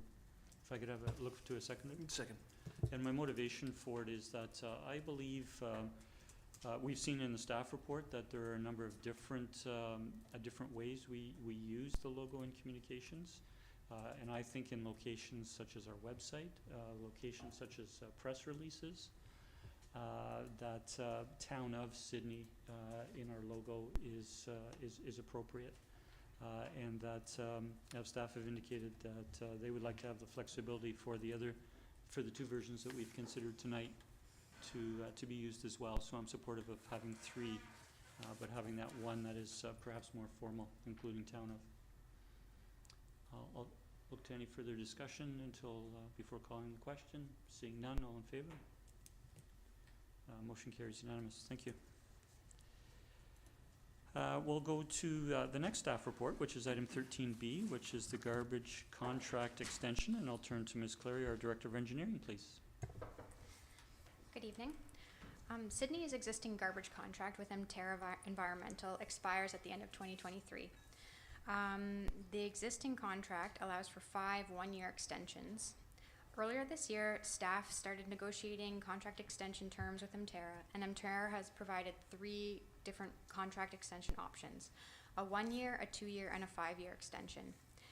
It should be noted that through the COVID-19 pandemic, Emterra did not ask the town for any extra increases above their already planned increases for the contract term, despite the unprecedented increases we saw in labor, equipment, and fuel costs. Because of this, the year-over-year increase in cost to 2024 does appear to be very high. However, we are missing several years of increases that other contracts may have experienced and other contractors may have asked for forgiveness for. That being said, In comparing rates with others in the region, staff believe that the 5-year contract extension provides fair market value for the residents of Sidney. Emterra is proposing some changes to the contract extension to reduce both the service disruptions and costs of the contract. Changes include, with the 5-year extension, they would purchase, Emterra is prepared to purchase a new truck for the region or for the area, so that should cut down on disruptions due to breakdowns in truck vehicles.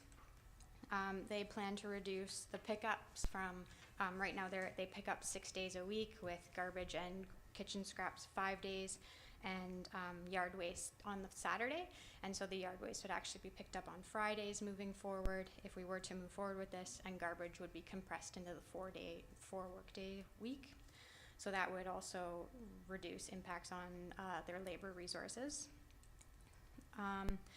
And then they are also proposing to change the cost of an extra baggage tag from $3 to $5, and that is really to pass the cost on to the user who does require that extra garbage pickup. Emterra did review the option of reducing service to bi-weekly from weekly. However, due to Sidney's compact nature and the distance we are from Heartland Landfill, there wasn't any cost savings with that option. Due to the timing of this report and the time it would take to tender and onboard a new contractor, a minimum of 1-year extension is required at this time. Although the approximate future rates are included in the report, the final rates would be calculated as part of the 2024 budget process. And we are here to answer any other questions if you have any. Thank you, Ms. Clary. I'll take a speaking list. I have Councillor Garnett. Are there others wishing to ask questions? Councillor Garnett, please go ahead. Thank you, Mayor. Through you to staff. As far as the 5-year contract and the commitment to get an extra vehicle, would that be something we could have in a contract? So it's one thing to commit to it, it's another thing to actually say you're going to, have the language that says they're going to do it. Turn to Mr. Hiss. It's something we would definitely want to put into the ultimate contract to ensure it happens. Thank you. Yeah, if I may. Yeah, it's having witnessed it, experienced it. The delay is not always due to weather, so I think that's an important piece of the puzzle. And I just I think that overall, based on what I'm seeing, I'll leave some of my comments to the actual recommendation moving. But in terms of the extra bag tag, I was just thinking in my mind that we've just discussed our housing action plan and accessory dwelling units. So if we move forward on that plan sort of semi-aggressively, and we're wanting people to provide secondary suites, they're likely to have 2 cans of garbage. So just as a comment, it's going to add a little bit of cost to renters. It's just, it's not a lot, but it's every little bit matters when you're trying to find a rental space that's affordable. Thank you. Councillor Garnett. Seeing no other questions from Councillor O'Toole. Thank you, Mayor. To clarify, because I think we saw this in a response, the magnitude of the increase has nothing to do with the anticipated increase from Heartland in terms of their tipping fees, correct?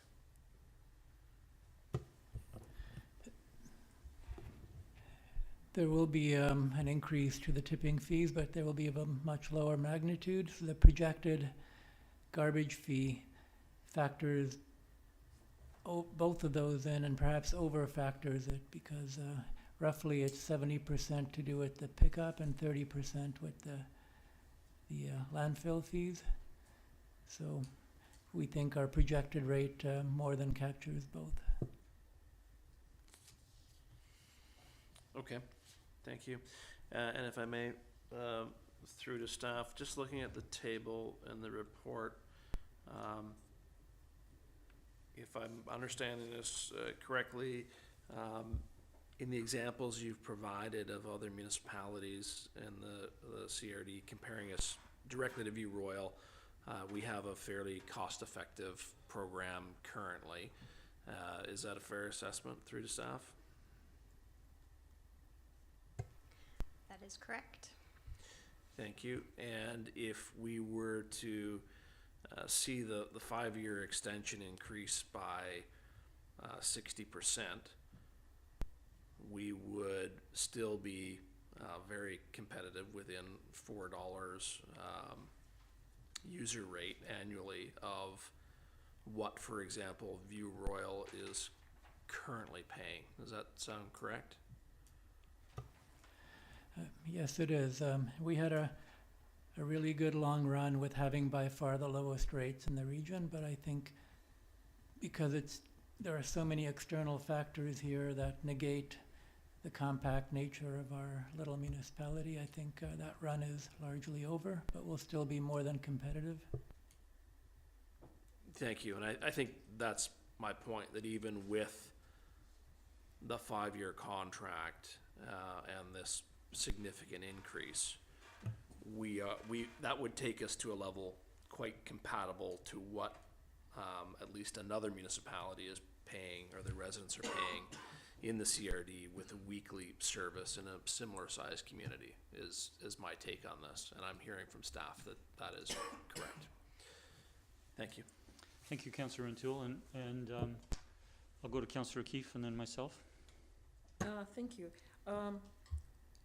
Through you to staff, so just building on Councillor O'Toole's point in regards to View Royal and the compact nature of Sidney. I guess it seems to me like if we're more compact, that would make it less costly for, if you've got a garbage truck running around, they don't have to travel as far. So View Royal has 3 times the geographical area as us, so they need to spend more time out there. They put more miles on their truck, and their staff are out there longer because they have to go further to gather the same amount of garbage. So it's a bit of a struggle for me. I think I'm missing something in terms of why does the compact nature of Sidney make it more expensive, is what I'm kind of struggling with. Ms. Clary? Through to Councillor O'Keefe, it doesn't. I mean, Sydney's rates would still be lower than View Royal's if we did proceed with a 5-year contract. And there are differences in all the contracts. For example, View Royal only has the yard waste pickup once per year, and other times residents could go drop it off at their yard waste station, whereas in Sidney, yard waste pickup is monthly. So there are differences in all these contracts. You can't really compare them directly. Right. Okay. However, we tried to do our best to explain the differences in that table. Okay, and I'm not sure if this was in the previous contract, but Councillor Garnett made me sort of think about it in terms of performance measures in contracts. And so, as Sidney residents know, there was a number of disruptions to our garbage service in recent years. Some of that was COVID related, understandably, but there was other things that, whether it was due to, truck issues or staffing issues. And I notice in other jurisdictions that have dealt with MTERRA that they have incorporated performance measures into their contract. Is that something that we would normally do? Like in terms of performance, in terms of delays, cancellations, that sort of thing? Is that something that is normally considered? Through to Councillor O'Keefe, it's not something that's included in our current contract. However, they are required to go pick up the garbage as soon as possible after an event happened.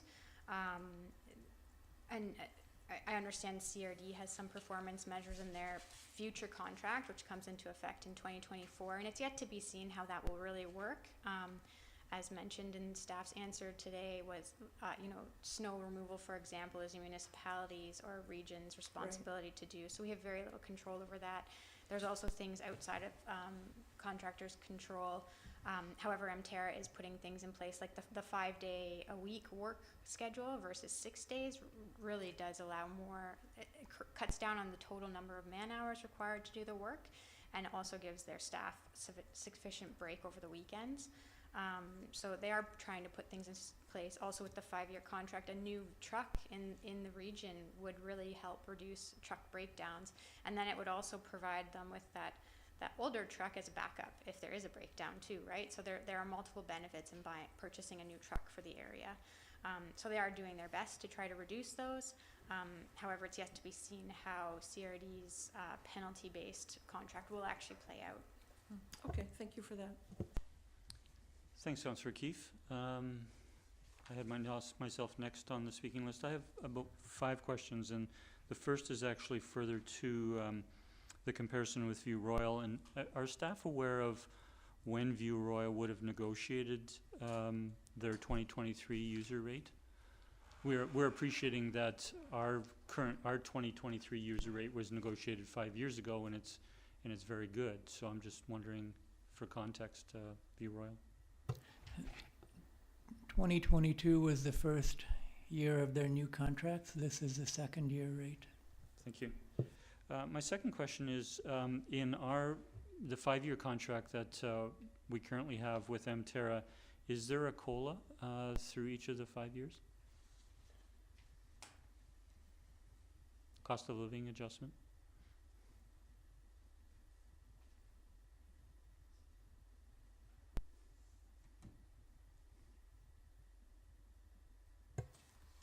Through to the mayor, there was an agreed upon increase per year.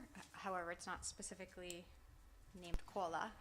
The existing contract did have the rates for every year over the 5 years outlined in it, and the increases outlined in the agreement. Okay, no, thank you. It did say in the staff report that there were increases negotiated, and I was just wondering if they were COLA based. My second question is, how many other providers there are competitors, if you will, to Terra that would be capable of servicing Sidney and its needs? Through to Mayor McNeil Smith, it's very challenging to say that based on each contractor's workload. One contractor just picked up CRD's contract for 2024, so they're unlikely to be able to handle a contract like Sidney now. However, we haven't gone out and approached various contractors to see if they'd be able to take on Sidney's workload at this time. Okay, sorry, I'm not asking whether they're able to take on, but whether I guess asking the question, are they of a size that could handle Sidney? Because I think there was some reference in councillor questions to staff prior to the meeting that CRD had a number of providers, but some of those would not be of scale to provide service to Sidney. My next question is, there's reference to the new truck. Would that truck be dedicated to Sidney, the new truck? That's our understanding, that it would be used in Sidney, and we would have to work language into the agreement to ensure that it was actually being used in Sidney. Okay, so it would be used on if they're operating 5 days a week, that truck would be used in Sidney those 5 days a week. My next question is with regards to longer hours, going from 6 days to 5 days. Does that entail them starting earlier in the morning, going later into the evening? Do we have an indication of what that window change would be?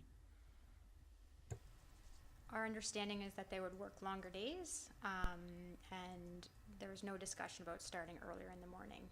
So it would be working longer days into the evening compared to what they're doing now. However, they would still have to meet the Heartland's time window being open, so they would have to do their last dump at Heartland before Heartland actually closes for the evening. Thank you. But there are currently, I know that in the downtown, there are noise bylaw provisions such that I think garbage collectors don't start before 7 a.m. Is there something similar in the residential areas of our town? So just to clarify, the downtown is a bit different, and it's exempt from the noise bylaw in the commercial downtown. And many of the garbage contractors in the downtown are private contractors, so they're not. Most of them are not through the town's garbage collection contractor. So there have been reports of people collecting very early in the mornings. However, that typically Terra does not start that early. I would have to review our bylaw to confirm what hours, but they wouldn't be permitted to start at like 4 a.m. in the residential area. I believe it's 7 a.m. Okay, thank you. My last question is with regards to the consideration of bi-weekly, and in the staff report it indicates that another municipality that has bi-weekly was able to offer larger bins. However, in the report it indicated that if there was consideration of that for Sidney, that we'd be looking with residents having a second bin. Is there an option if we were to go that route to just consider the larger bins if they're available? And a resident could decide whether they, if service was bi-weekly, whether or not they needed a larger bin and would pay more for that? So the existing bins in Sidney do not allow for the trucks to actually tip them automatically. It takes a person to actually dump the bins into a truck. So if we were to change bin types and require all residents to change their bins to the type that would dump, because if we were to go with larger green bins, they would be too heavy for a person to actually dump themselves if they're any bigger than what they are. So it would be a complete rework of our existing solid waste collection program if we were to do that. It's not that it's impossible, however, it will definitely take quite a bit of time to do a revisement, and we would also, essentially be forcing residents to get all new garbage cans. At this time, they're allowed to use any garbage cans, and we have our specific green waste bin, but we would be changing that if we went to the specified bin size in the larger green bin. Okay, so again, if we went to bi-weekly, appreciating the way the service is currently provided and would be provided in the next 5-year contract, is Terra would not be allowed to pick up larger bins. So while another municipality may have that arrangement with their provider, that's not an option for us, and that's why staff were making reference to 2 smaller bins rather than a larger bin. Correct. Thank you. In terms of whether there's a cost benefit to a reduction of cost to going to bi-weekly, it noted in the staff report and again in the verbal report that because you're picking up the same volume, whether you're picking it up once a week or every 2 weeks, is going to require the same number of trips to Heartland. But we have thousands of pickup locations in town, and if you're going once every 2 weeks instead of twice, those trucks are not going to each of those stops twice, they're going once. And I'm not quite understanding why there wouldn't be some significant savings if you're going to each location in our municipality once versus twice in the same time period.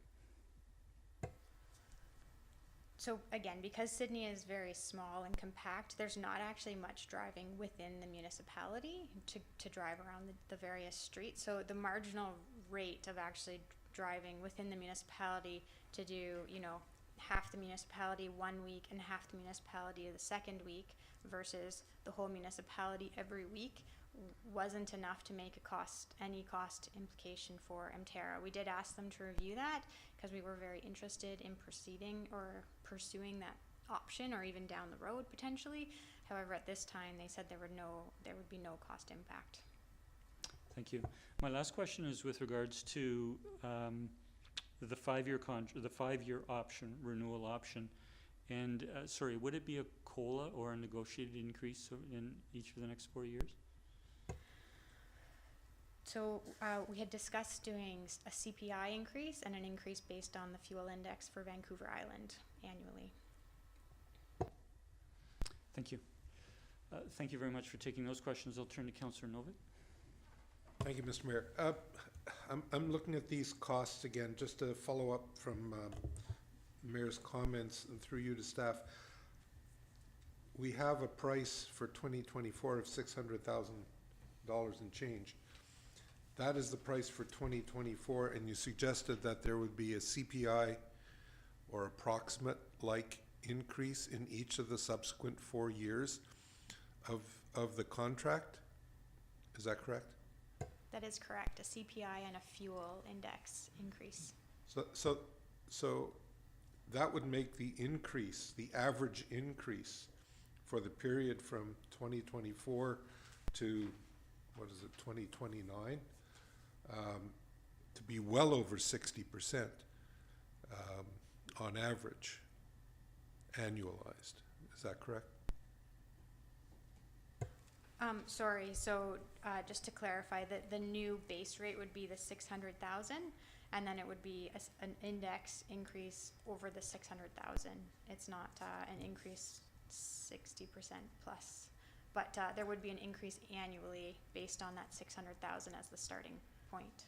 Yeah, but, To answer, if I might, it might be helpful, is what you're saying is in year 5, given the index adjustments, is it's gonna cost more than $600,000 5 years from now, and that represents more than a 60% increase from 2023, but we appreciate that there are cost increases. yes, Yeah, so okay. what I'm getting at is just trying to understand Sure. that we're gonna have progressive increases from 2024 through 5 years, 5, 6, 7, 8, 9, 2029. And with a 60% increase in 2024, we're probably gonna have an average annualized increase in the 65 to 70% range over that 5-year period on the base year of 2023, not on each successive year. So I'm just saying that this is quite a substantial. Okay, you've asked your question. We're gaining information now. We don't have a motion on the floor yet, so I appreciate you may want to use that information and motivation. Fair enough. I'm going to go, thank you for the points, pointing. Mr. Hisik? Based on what Emterra is proposing, for a budgeting guideline, I would probably estimate a 3 to 4% a year increase from the 600,000 for 25 through 28. Thank you, Mr. Yeah, thanks, Mr. Hisik. So again, Councillor O'Keefe? Thank you. Question through you to staff on the truck. So am I correct in understanding that the new truck is going to accommodate our current bins, that we're not gonna have to tell people to go out and buy new bins to accommodate a different style of the truck? Okay, so that's good. And I guess the other question is, do they have other contracts besides us? Like, and the reason I ask that is there seems to be a lot of focus on, it's only if we provide a 5-year contract that they can go out and afford to buy a truck. So are we the only ones that are paying into this truck, or are there other clients out there that are also going to want to have access or pay or have access to this truck? Our understanding is that Emterra has contracts across Canada, and so they have various new vehicles going to different regions, and if Sidney were to commit to the 5-year contract, one of those new trucks would be in this region. However, I'm not familiar with any specific contracts they have in this area. Okay, thank you. Thank you. I do have a question arising, and that is, I meant to ask it earlier. Are we aware of how many trucks Emterra uses to serve Sidney on a daily basis? Is it one or more than one? I'm sorry for... I would have to get back to you on that. No, that's fine. Thank you. I'll turn to Councillor Garnett. I'm ready to move recommendation. Please go ahead. Sorry, Councillor Duck. Yes, I'd like to get a point of clarification through you to staff, if I may. You mentioned the green waste would then move from Saturdays to Fridays. Would that remain on a monthly basis? Like typically it's the second, in my neighbor, it's the second Saturday, so it'd be the second Friday. And I do know that those trucks do have the ability to carry bigger bins. Would that still be part of the service they offer? Because they do lift bigger bins. There would be no changes to the the yard waste contract.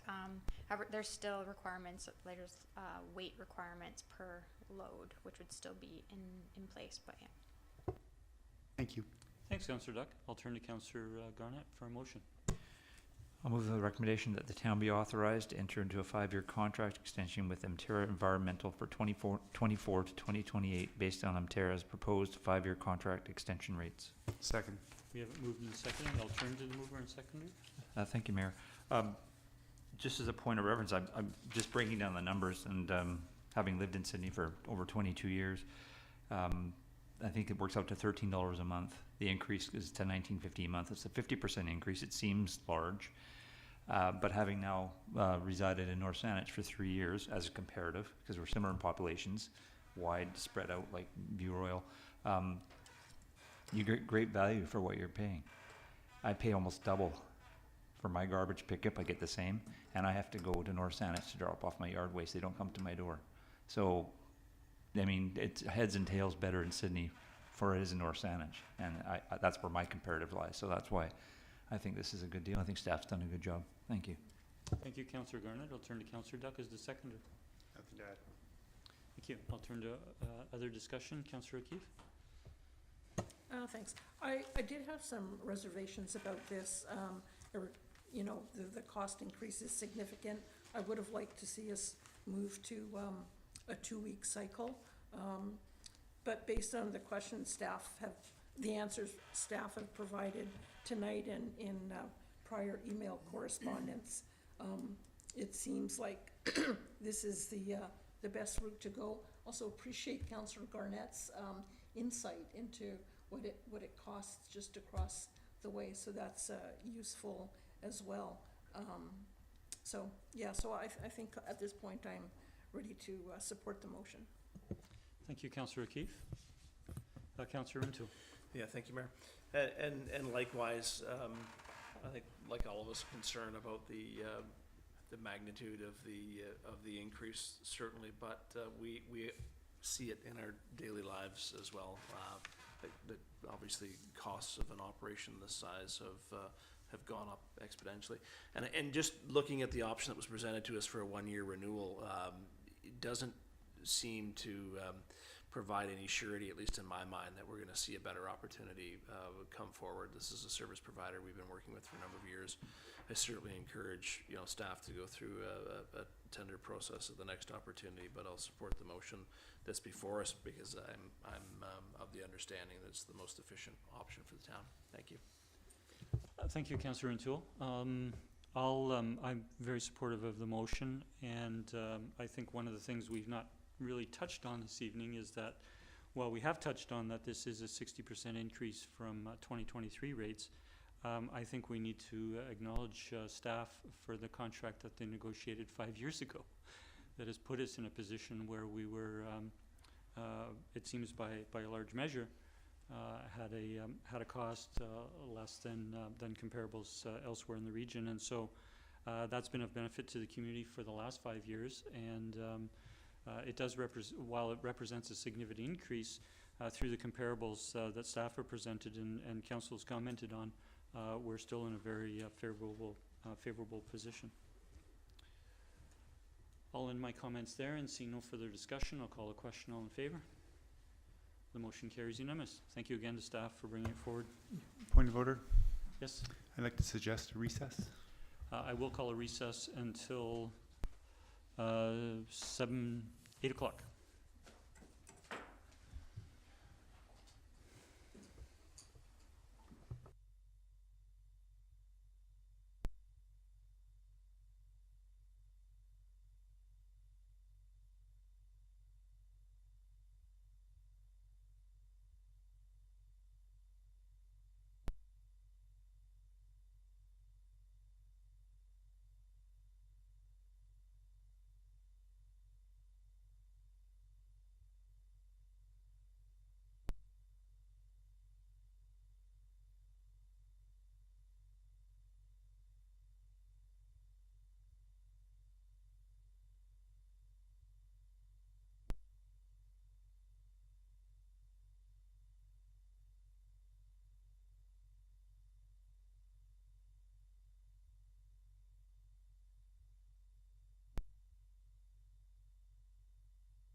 Okay, colleagues, I see we're all.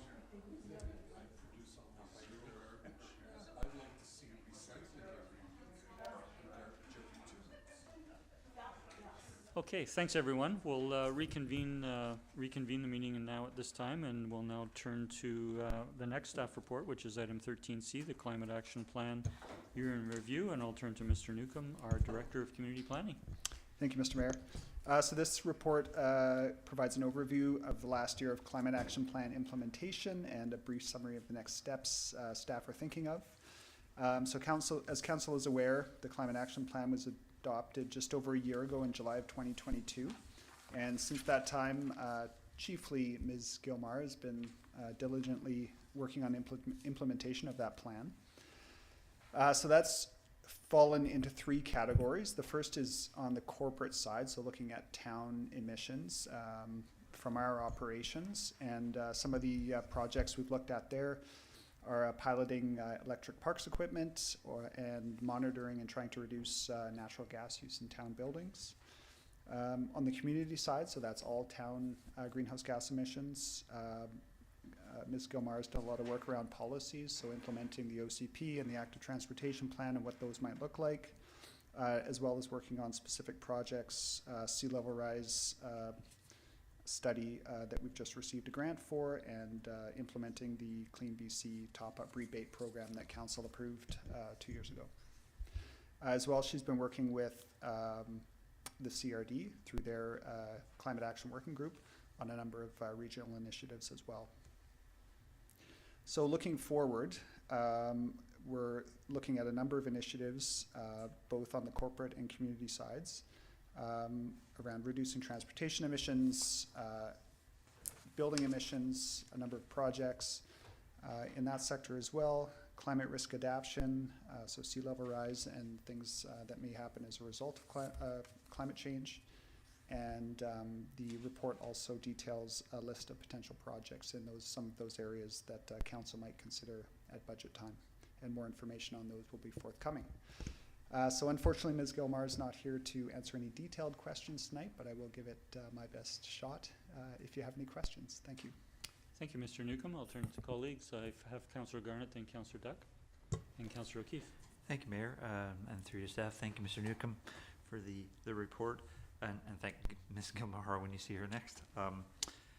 So I think walking through the community, I have a couple of questions. Just in walking through the community, I had the good fortune of coming across one of our excellent parks staff, and who happened to be using the electric equipment, and had nothing bad to say about it. Actually, was raving quite how much they enjoyed it. Less sound, could do more work, get more work done. Actually, not having to worry about filling up again. So, do we know, or do we expect that we're going to try and expand that to more of our equipment? And just whether or not you can answer the question. I might defer that to Ms. Clary if she has some info on that. Yes, through to Councillor Garnett, I believe the intention is to, as equipment requires replacement, to just replace with the battery option. We do require a number of batteries. That's kind of the most expensive portion of the battery operated equipment. But we do have a location set up for the battery charging stations now, so we are set up to take on more equipment. Excellent. And one more, if I may, Mayor. When I was looking down at the part about our building emissions and how the community safety building, or CSB, represents a large 60% of emissions, and I couldn't help but wonder, given that when the building was constructed, climate change was also an issue, why we chose that path for natural gas as opposed to electrification. Was there a reason why we didn't take the more climate-friendly approach?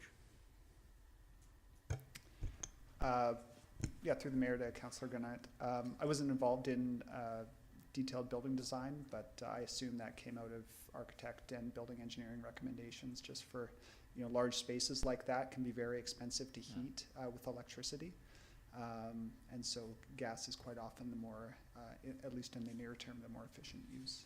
Yeah, thank you, Mayor. Thanks, Councillor Garnett. I'll turn to Councillor Duck. Thank you, Mr. Newcomb, for your report, and just want to get some sort of idea of these policies and best practices as implemented. How are you measuring success? Through the mayor to Councillor Duck.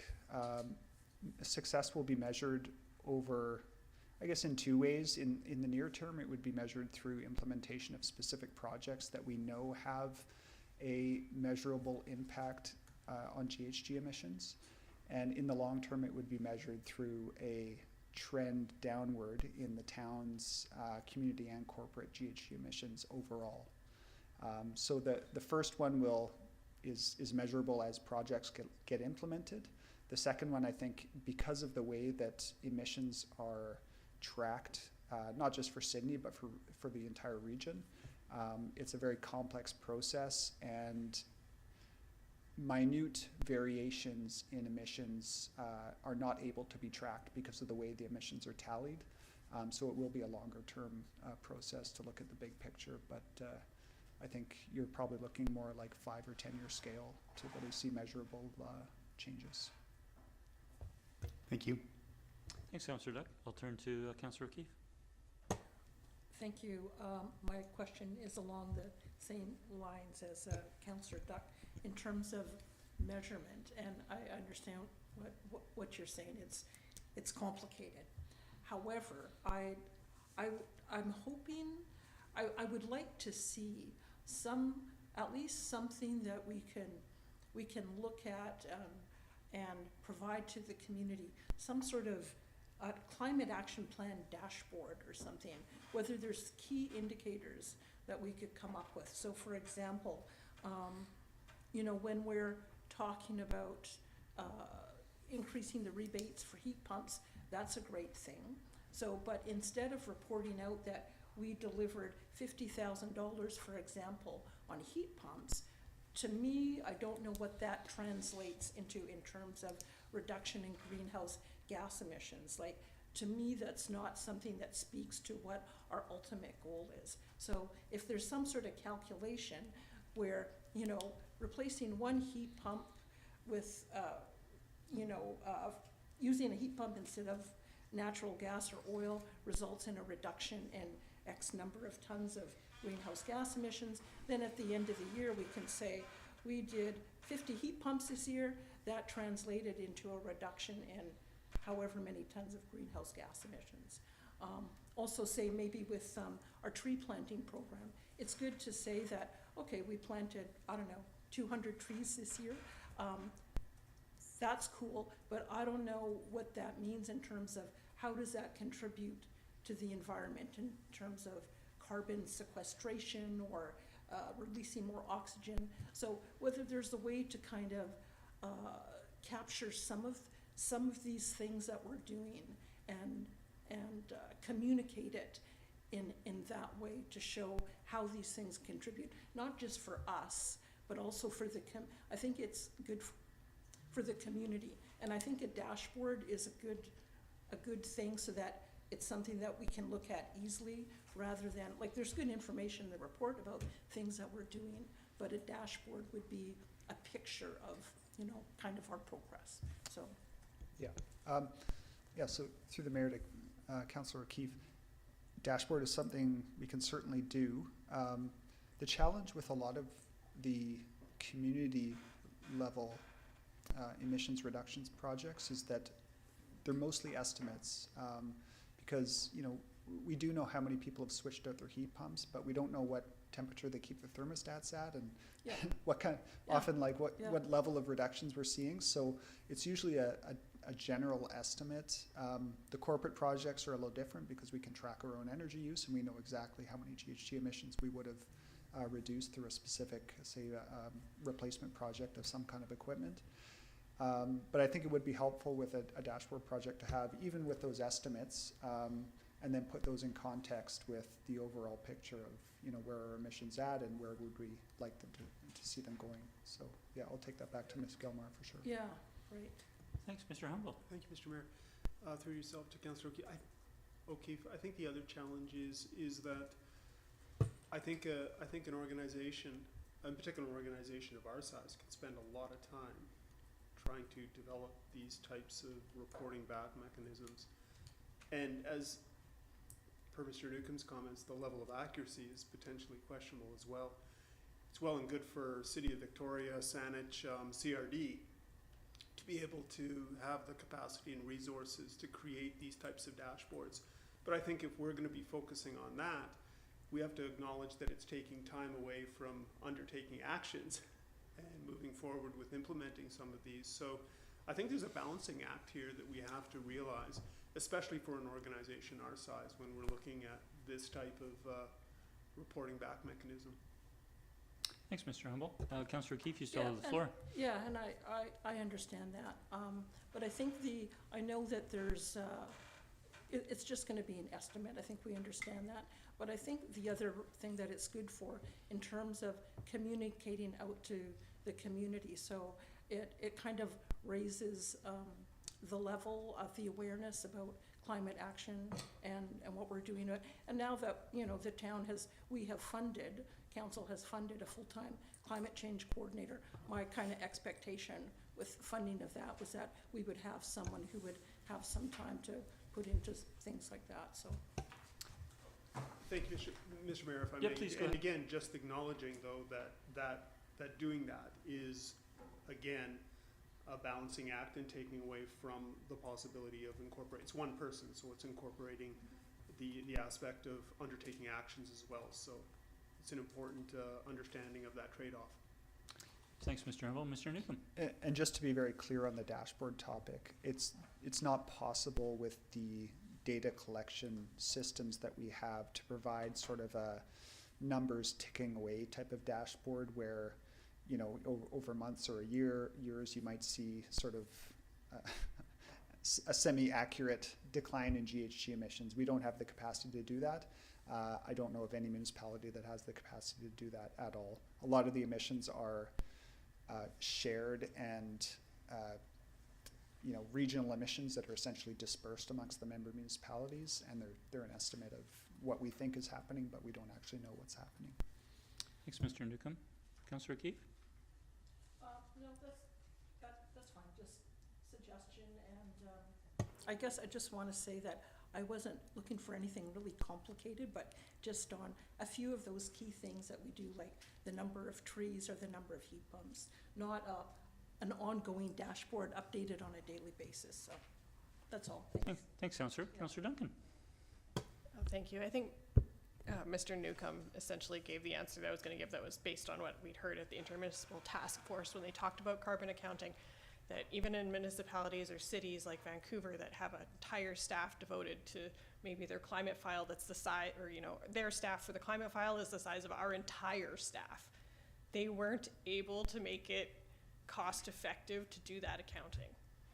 Like full stop, any kind of measuring that, any kind of trying to say we reduced it by this amount of, you know, tons, because as he said, we basically take, you know, Canada's emissions or global emissions, divide it by country, divide it by province, divide it by region, divide it by municipality, and say this is how much you have. The numbers are all made up. And the idea of saying we've planted so many trees, and I know a lot of people in the public will probably like this, so we may receive letters. We have to understand that a city tree, when it's planted, will probably never be a carbon sink. Trees in forests are, because they put that carbon into the microbial nets, the fungal nets that are in the forest and into the forest floor. A city tree doesn't do that. Some of the wood itself might be a carbon sink, but it also releases a lot when it's doing its activities. It's just basic ecology that these trees, even if they do become a carbon sink ever in their lifetime, it will be 10, 20 years from now. So people have expectations about what these are doing for climate that are out of whack with the way trees work and ecology works. And they don't understand how carbon accounting works and how we came up with these numbers in the first place. That's a pencil pushing exercise, and we can get people to push more pencils, but it's not actually doing anything for the climate. So what we do to plant trees is that we help create shade, and it's aesthetically more pleasing, but primarily in terms of shade. And that's what we're doing. So I'm not really in favor of us spending a lot of time moving into trying to do reporting and communications with the public about things that in reality aren't meaningful, probably are made up entirely. I want us to just be able to focus on the climate action issues that we already had come forward. They're concrete steps. We can keep going with them. And that's what we do the best we can. Thank you, Councillor Duncan. Seeing no other questions, I have just a couple. Certainly appreciate the detail in the report. It's very helpful. One question is with regards to, on the back page, under financial implications, it speaks to the, we know that we went from the provincial granting program called CARIP to the LGCAP, and that Sidney is receiving an annual grant of $118,000 a year, and we're in a three-year cycle, which, sorry, I'm not clear as if it's 22, 23, 24, or whether it's, 22, 23, 24. And my first question is did we, and there is some staff discussion about the province pushing local governments to be spending that on an annual basis rather than putting it into reserve to possible future projects. Can staff speak to, have we spent those equivalent sums in 22, 23, or are we still moving forward, given we just got our climate action plan in June of last year?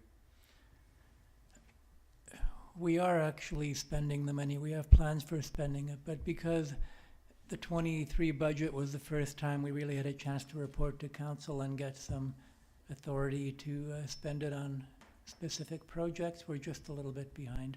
But by next year's budget, I think we'll have firm plans for most of it.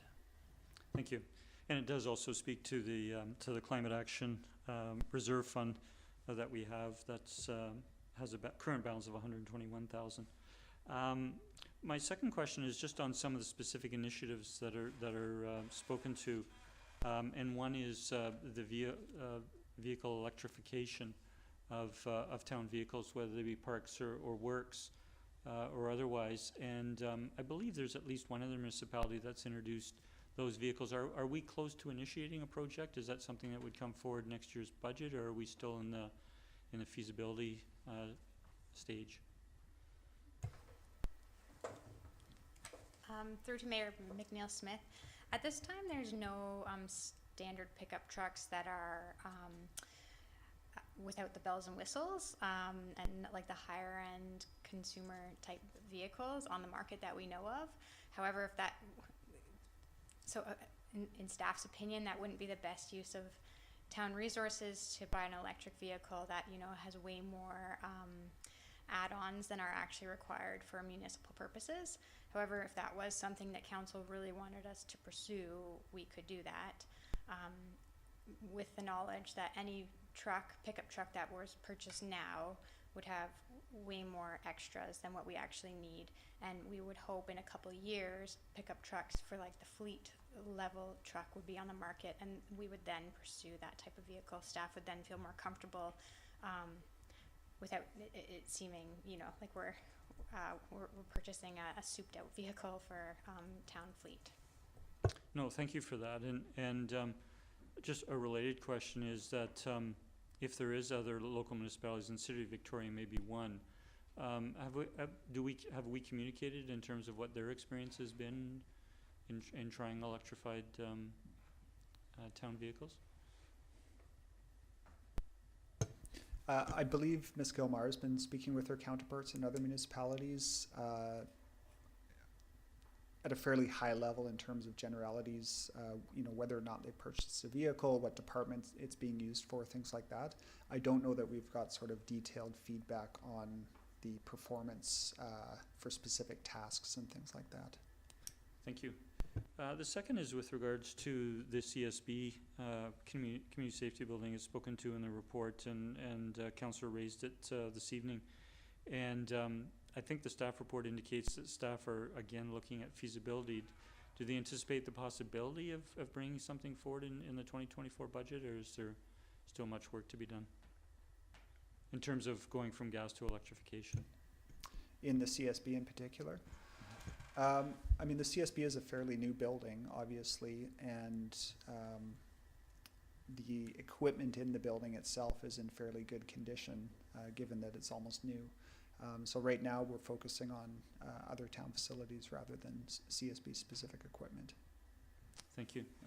My next question is regards to vehicle charging infrastructure, and we've been aware for many months now, I think it's growing too, that CRD has a regional, a grant application that will, and the town of Sidney has agreed to participate if CRD is successful.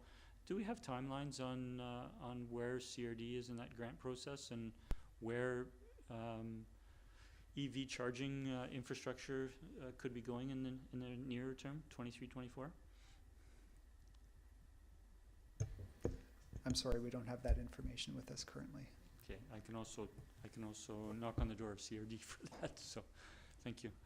And my last question.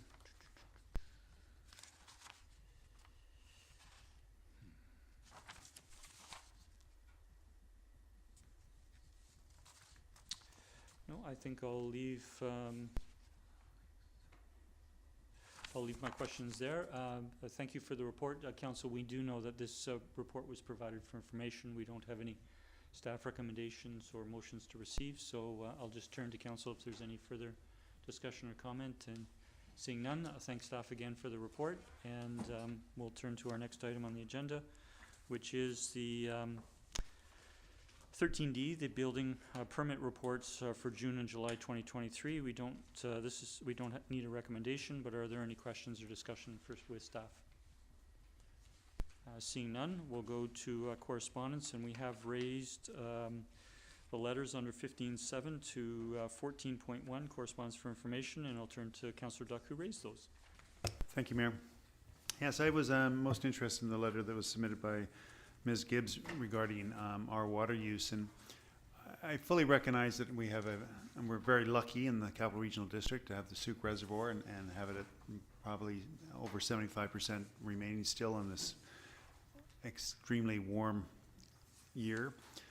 But I'd like to see if we can be a little bit more proactive, and I think this would go well with our residents in that we're trying to find ways to deal with climate change and climate action, and there are personal ways and residential ways in which we can do that, and I think the town can also lead the way in that. And with respect to things like not watering your lawn.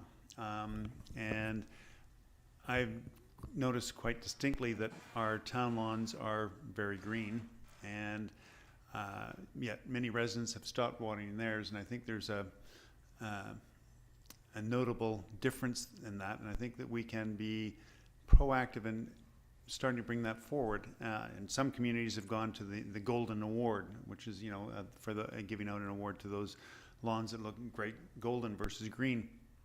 And I would suggest that, yes, we may have the water, but I think we can be proactive in bringing new measures in to save water, even though we have it. Thank you. Thank you, Councillor Duck. Are you looking for a comment or response from staff? I appreciate any that council has, and certainly if staff has some suggestions, but I'm happy to, if council wanted to forward a motion to look at water conservation at a town level. Thank you. Thanks, Councillor Duck. Councillor Garnett. Thank you, Mayor. I respect fully what you're saying, the councillor before me has said, but the only perspective I would have on the letter and the comments is that I see this as more of an operational thing and not really something that we as a council should be sort of delving into. I'd like to think that our staff can make those decisions, and I don't think it's really a governance level issue. So that's my point. Thank you. Thanks, Councillor Garnett, and I'll just venture, I think within the policy making of council that that water conservation or requesting information from staff with regards to water conservation is reasonable. I mean, staff in the response have indicated what our position is at this time, and it would take direction from council if we wanted staff to bring information forward on what additional conservation measures would look like in terms of staff resource, in terms of cost and implications to our municipal lands. Councillor O'Keefe. Thank you. I think it's something worth looking into. Yes, the water is there, but I take Councillor Duck's point that setting an example to show that water conservation is important. Even if there's a sign there that says this lawn is golden because these sorts of things. And I don't think there's anything wrong. I would be supportive of a motion to ask staff to come back with options in terms of where we might implement a new policy in terms of reduced watering. So I think it's a good idea. Thank you. Thank you, Councillor Keefe. Councillor O'Toole. Well, thank you, Mayor. Yeah, I certainly appreciate the comments from the letter writer. As a homeowner, I'm inclined to see my grass go brown so I don't have to mow it. Having said that, if I'm looking at the context of this observation in our community, particularly at our town hall, as was referenced in the letter, it is very much become parkland for the condominium residents, apartment residents in the downtown core. I think it's not even so much the aesthetics of the watering that's taken place. It's the practical use of the lawn, and we all see it every time we come here. There's someone walking their pets. There are people having a coffee on the lawn. It's a public, very much a public square, very much a part of the community experience in my opinion. And so look, the town has confirmed to the letter writer that under current stage 1 water restrictions, the town is following those guidelines set by the CRD, and I trust continues to do so. And certainly I think the number of letters I've seen during my term on council commending the town for its beautification efforts, particularly in our parks and the retail section of Sidney with the potted plants, have been very positive and very well received in the community. So I'm not convinced that it would be an effective use of staff time at this point to ask them to go ahead and review this and report back to council on this. I think as long as we're being respectful to the CRD guidelines, and I believe that we are, that the town is in good stead. Thank you. Thanks, Councillor O'Toole. I'll comment that I think the municipal parks, I guess, we're not watering all municipal parks, but probably our most heavily used park is Beacon Park on the waterfront with the band shell, and 1,000 people can attend a Summer Sounds concert on a Saturday, and I would first want to hear from staff what would be the implications if you let that go brown. Implications for the life of the grass, and then what would be the benefits in terms of of water conservation. I think we would hear from residents if we let Beacon Park go brown. There would certainly be those such as our letter writer who would be in favor of that. Certainly our town precinct park is being used as a park, and not as heavily as some of our other community parks, but I think there would still be potential implications for that. I am as well concerned a little in terms of what the staff resource might be in terms of the perceived benefit. And that I will note that when Councillor Duck raised this, we are operating under, as Councillor O'Toole has indicated, we are up, and staff response to the letter writer, we are operating under CRD water restriction levels. If we can speak to the municipal use of water in our parks, I don't think the residents will be supportive if we stop watering the flowers, for example, that are in the downtown or other areas. I think we would hear on that pretty quickly. But Councillor Duck also spoke to perhaps residents imposing restrictions on residents, and I don't know if there's precedence for municipalities. Perhaps there is, in terms of imposing water restrictions beyond what the CRD water restrictions are. I guess we have jurisdiction, given it's our municipality, but given that CRD is the regional water supplier, municipalities and residents are abiding by their level of water restrictions. I'll leave my comments there. Councillor Duck. Yeah, some good points raised there by my colleagues, and I don't think I'm looking for a policy or any restrictions to residents. I think the residents are doing a great job, as Councillor O'Toole mentioned. He's doing his part in that, and I think most residents are, there. And I'm not suggesting we stop watering the flowers and that sort of thing, but I think I'm suggesting that we look at the lawns in particular. And maybe that's selective. Maybe that's parks we need to look at that we don't need to water, and others that we do need to relative to usage and such as the Beacon Park. I think it's certainly this. We're abiding by the CRD's ruling and direction relative to water use, but I also think we can take a step forward as a community and say, we recognize that in this time when water is in short supply in lots of other sectors, that we're doing our bit to further reduce our use of water for lawn. Lawns will return. They will. We have all seen that, and when the rains come, our lawns get green again. So it's more just a perception that we're doing our bit, and that's what I'm looking for. And I'm not looking to staff to spend time on analyzing this. It's just more of a perception and presenting to the residents and the public at large that we are taking steps to save water regardless of what the CRD levels are. Thank you. Thank you, Councillor Duck. I mean, having spoken to it a couple of times, are you wishing to make a motion? I'm asking you, are you willing to make a motion? Not at this point. I'll listen to my colleagues a little bit. Thank you. Councillor Garnett. Yeah, thank you, Mayor. All very valid points.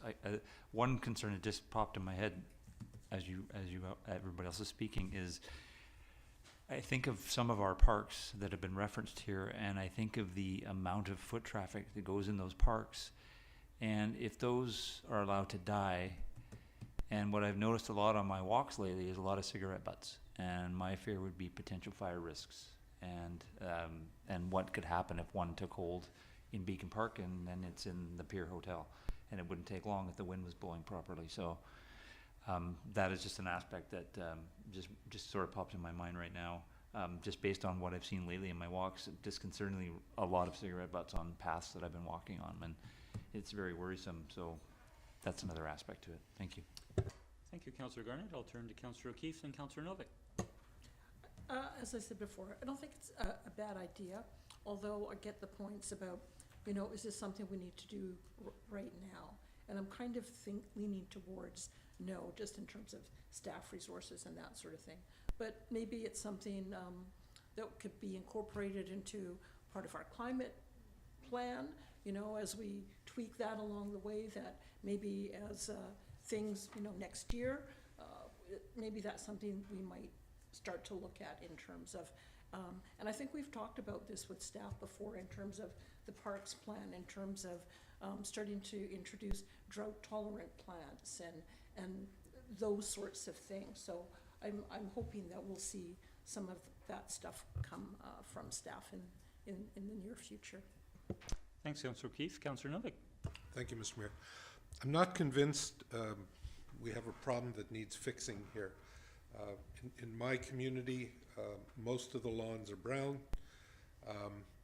Maryland Park, where I go frequently with my dog, is brown. The parks that I see that are green regularly are Eastview Park and Beacon Park, and those are critical areas for the town, and I agree with the mayor's contention that I think citizens would be upset if we let that go, if we stop watering there, and as well the fire hazard is another piece. But I'm quite happy to live with the CRD watering restrictions. I think they're reasonable. They know what they're doing, and I think that the majority of the citizenry are conserving water in their own way. And I think if you take a drive through the town, you'll see lots of golden lawns, lots of brown lawns, and so I think the letter writer in this case is asking for the town to take action for its own parks, but I'm not sure that would be an appropriate response given the points that have already been raised. Thank you. Thank you, Councillor Novick. I'll turn one more to Councillor Duck. I'm not going to make a motion at this time, and I want to thank my colleagues for their input, and I think we've given some good thought to this, and as Councillor Keefe has suggested, maybe we keep this in the back of our minds as for future context relative to climate action. Thank you for your time. Thank you, Councillor Duck, and thank you for raising the letter that allowed the discussion. And so we don't need to receive it for we don't need to receive it for information. We've received it by virtue of being on the agenda. As we go to correspondence for information, there are 13 letters remaining, and they are received by virtue of being on the agenda, and we didn't raise any others for discussion. So I will turn to item 17, which we do have a motion to go in camera this evening, and I would turn to Councillor Garnett. Thank you, Mayor. I'll move that it is in the opinion of council that the public interest requires that persons other than members of the council and officers be excluded from the meeting to consider confidential matters respecting the acquisition, disposition, or expropriation of land or improvements pursuant to section 90.1E of the Community Charter, and that council continue the meeting in closed session. Second. Moved and seconded. All in favor? A motion carries. Thank you. And a motion to adjourn, please. So moved. Second. Moved and seconded. All in favor? We are adjourned. Thank you. I will turn to Ms. Nelson.